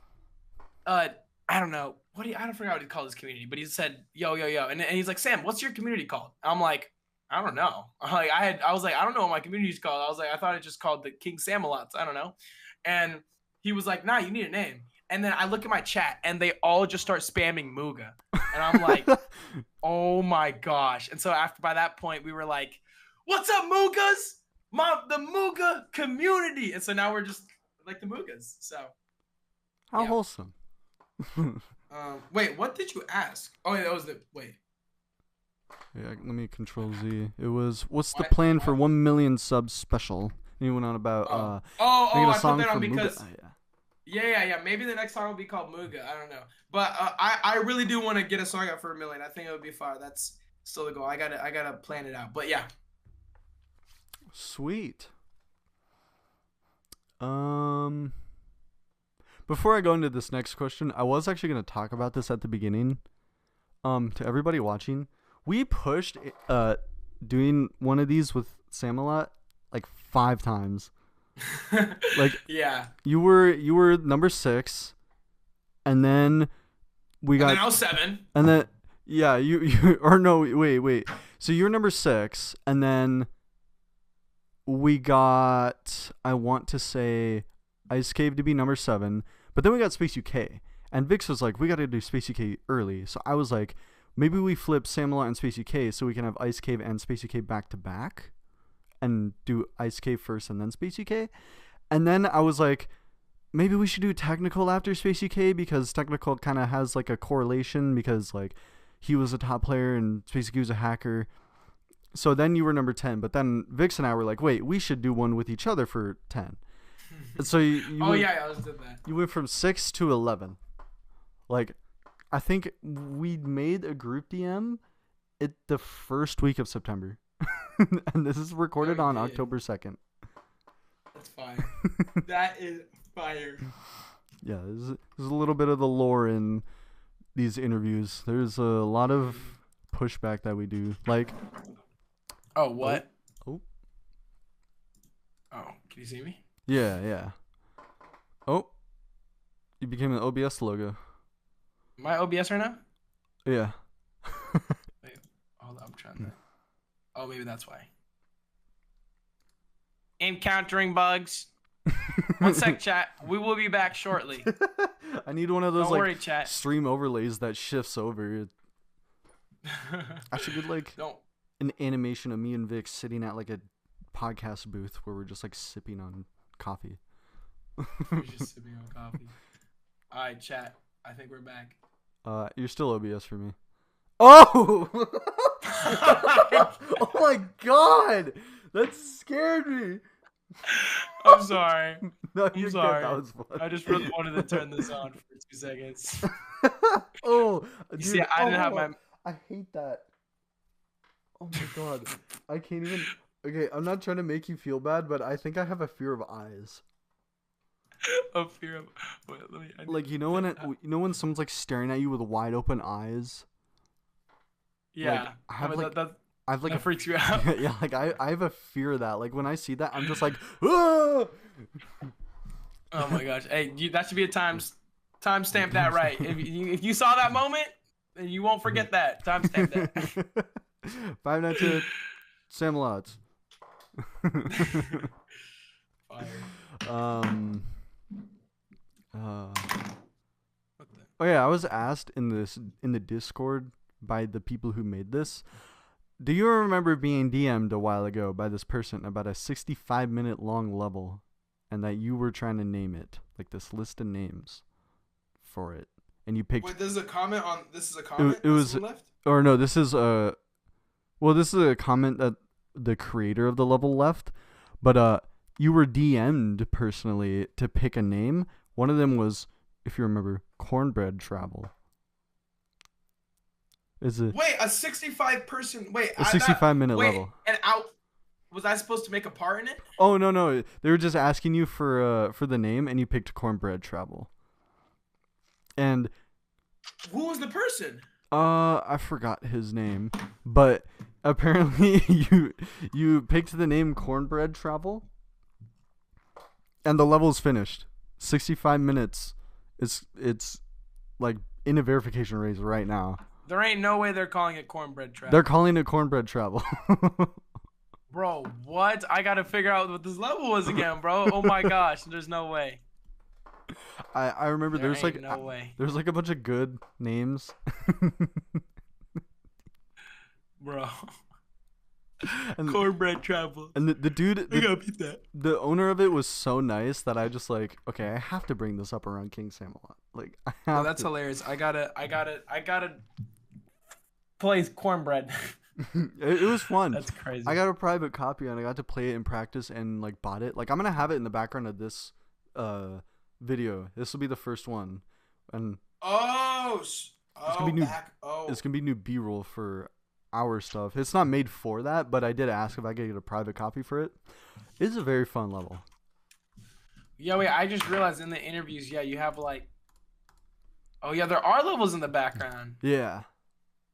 Yeah, it's the same, like 2-3 hours of levels that we have, and I was like, people want new B-roll for some reason, even though it's super blurry and people can't see it. People want it anyways, so I just figured I would get that and bought it and add it to this. And honestly, I might start using it alone because genuinely, I could just copy and paste it 3 times and it would not get boring because it's a 65-minute level. That's crazy, bro. Holy, yeah, get that retention up with that background GD stuff. Hell yeah. You should put like some Easter egg for like 10 seconds at some point in the interview, like something in the corner of the screen pops up that has like a Xbox game code that they have to try and get. Speaking of, why does it say peen at the top left of your... Oh my gosh, it's on this one. Oh gosh. Okay. I don't know. Okay, so I didn't realize it's on the stream. So the reason, is it reversed for you or can Oh no, is it, I can see it normally. why is it reversed for me? I thought you. All right, so the reason it says I was just gonna what? say, it for your playback when you turn your camera on for OBS, for some reason it's reversed for you, but it's normal for everybody else. I don't know why it does that. I don't know what's going on. That's weird. But basically, the reason it says ping is because like I think a year or so ago I was streaming, and I just had to go to the bathroom, so I was like, I gotta go. So I want to let the people know. So I typed ping, and I put it in the corner, and I said I have to go. And so then I came back to the stream, and then I just never took it off. I literally just one time I had to go pee, and then I shrunk it, and then it literally, if you look at any of my YouTube videos for the past year or 2 years, you will see that in the intro of every YouTube video. That is in the intro of like every video. There might be a couple that don't have it, but pretty much every video has that in the corner. The KingSammelot peen situation is crazy. I could be peeing right now. You want to know? I think we would. Maybe. Just a hunch. Just launch. Fire. Out of... Ooh, okay, I will say, we are 3 questions left. We might get the longest interview of all time. We did have a 3.5 one. I forgot who it was. 3.5? I think that was Nepesta. Which, understandable. He talks for a while. We're not beating Nepesta. That's crazy. But I usually like to play games with people, but for this time I wasn't able to come up with like a game for you, so we'll do this. The final 3 questions are question 2, 9, and 12. You pick a number, 2, 9, or 12. What? 2, 9, or 12? Yeah. No, Gotta go right smack in the middle of that 9. All right, this is a good one. Is there any advice you would like to give new streamers / content creators? Wait, oh, the 2, 9, or 12 were questions? Yeah. Oh, okay. Wait, what advice would I give new streamers and YouTubers? Yeah. Yo, the number one advice that I like to give is that it's just all about being unique. It's like whether you want to be any type of creator, you have to try and find whatever content you want to go for and put a twist on it that makes it your own, right? I did that with Geometry Dash. I was like, I haven't really seen people play the game with piano. So I think maybe one other person had done it, but I was like, I'm going to make it my own way. I'm going to do that. And then it's all about that little bit of a yoink and twist thing. I saw Fundy. He made I controlled Minecraft with my voice. So I'm like, you know what? I'm going to take that software. I'm going to play Geometry Dash with my voice. And that's my biggest video now. So you can just find a way to whatever kind of niche you're going into, just do it in a way that nobody's really done before. Like really, that's why you really want to think, like, go outside for like 30 minutes or like research. Just be like, well, how can I transform this content into something that is still relatable, but is really cool and like new. So that's how I think about it. Hell yeah.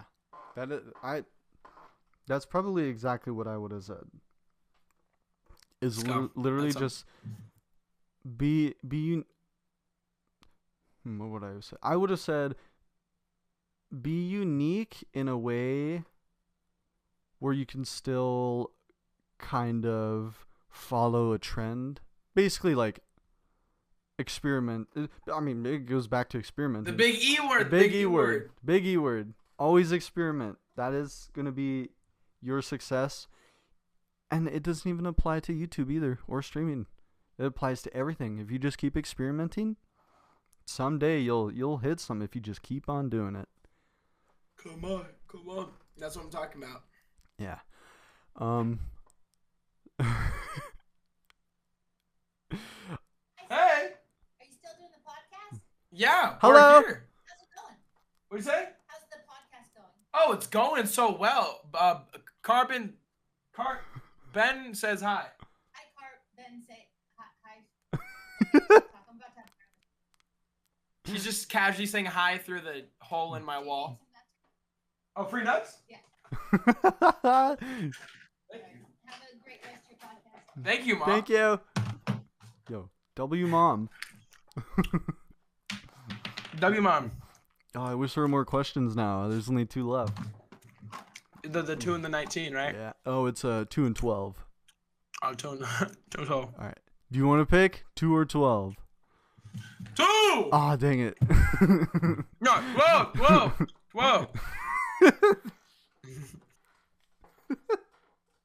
We'll go with 2 because that's how you truly feel. Out of all the collaborations you've done, which ones were your least and most favorite to do? And my boy Kai done it. No. Not joking. Let me see. So, what have I collabed on? I think let me think. I'm trying to I'm looking through my videos I've made. For my least man, what? So, because when I collab, sometimes it's like a full video where we're doing stuff together, and then sometimes they have like a part in it. So, like, for example, like, I made 15,000 people edit my grandma. I guess you could say that's a little bit of a collab with my grandma, a little bit. I don't know. Let me think. Like, what have I really done with someone? Oh, when I did like these developers challenged me to make Geometry Dash, that was me versus the developers of a website versus Vortrox, and that was really fun. We all got to try and recreate Geometry Dash, and that was just such a fun recording.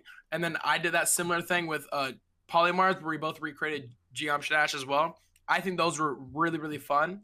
For least favorite, I'm trying to think. You don't have to answer that if you don't want to, by the way. Well, I just can't think of what. I mean, or if you maybe can. least favorite was Secret Way in the interview. Man, when I was asked to do the Secret Way interview, my life was so downhill. It went all downhill. Maybe least favorite was well, it's also collabs outside of my channel. Like Xander, Yeah. Yikes, he made a video on his second channel where he introduced me to Ohio and we went around Ohio. That Mhm. actually is probably my favorite collab because we just got to walk around. That was so much fun. I can't think of a. I mean, least favorite, maybe it was. Hey, I asked strangers to play Geometry Dash for $100. If you count all the strangers as collaborators, that one was my least favorite. Honestly? because We can go with that. that one was hard to make, and I feel like I could have done it way better. You don't seem like the type of person that could answer a least favorite question. Like, I know I'm bad at those, bro. I just can't. you're just Can't think about it. very, very loving person. Like I tried. Try and do. all I can do is think of my least favorite Secret Way clone, but I can't really think of my least favorite. Well, I can think of my least favorite content creator of all time. Well, at least in the GD community. Who is it? Just a GD player.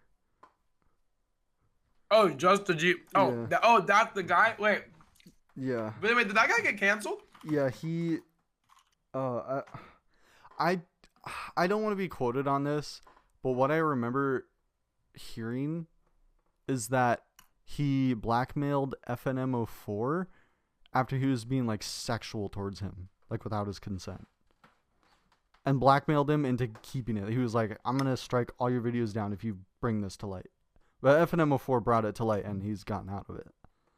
Yeah, that's insane. I think I actually remember what you're talking about. That's insane. Like, I was just like, this arguably worse. Maybe not arguably worse if you think about it than like Krazen or Guitar. But like They're all just so bad. they are bad. It's literally just like saying this person was 10 out of 10 bad and this person was 9.9 out of 10 bad. There's basically just no difference. But just a GD player, I hope you've changed, man. I know that was years ago, but if you haven't, also Nero also apparently hacked stuff and never apologized and just kept showcasing stuff. Dang. Which Oh wait, that guy sounds familiar. Nero. Exenity, he made Abyss of Darkness. There's just so much drama. Like at the end, if we could just like not do all this, like If we can band together yes, as one another, then I will say I was really harsh to just a GD player in me and Vix's interview because, oh god, I ripped into him. But I think I also have trauma. I have trauma with being blackmailed, so it kind of just like really pissed me off. Yeah, But- that's scary. But yeah, That stuff is scary, bro. it is really scary.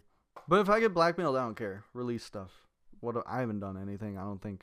If I've done anything heinous, it was from like a decade ago. Like No, that's facts. I matured too quickly. But and the final question. This is probably the silliest question here. Hence why I was kind of hoping we would end off on like a more cinematic question. But Alright, let's hear it. I guess this more fits you. If you were an emoji, any emoji, which one would you be?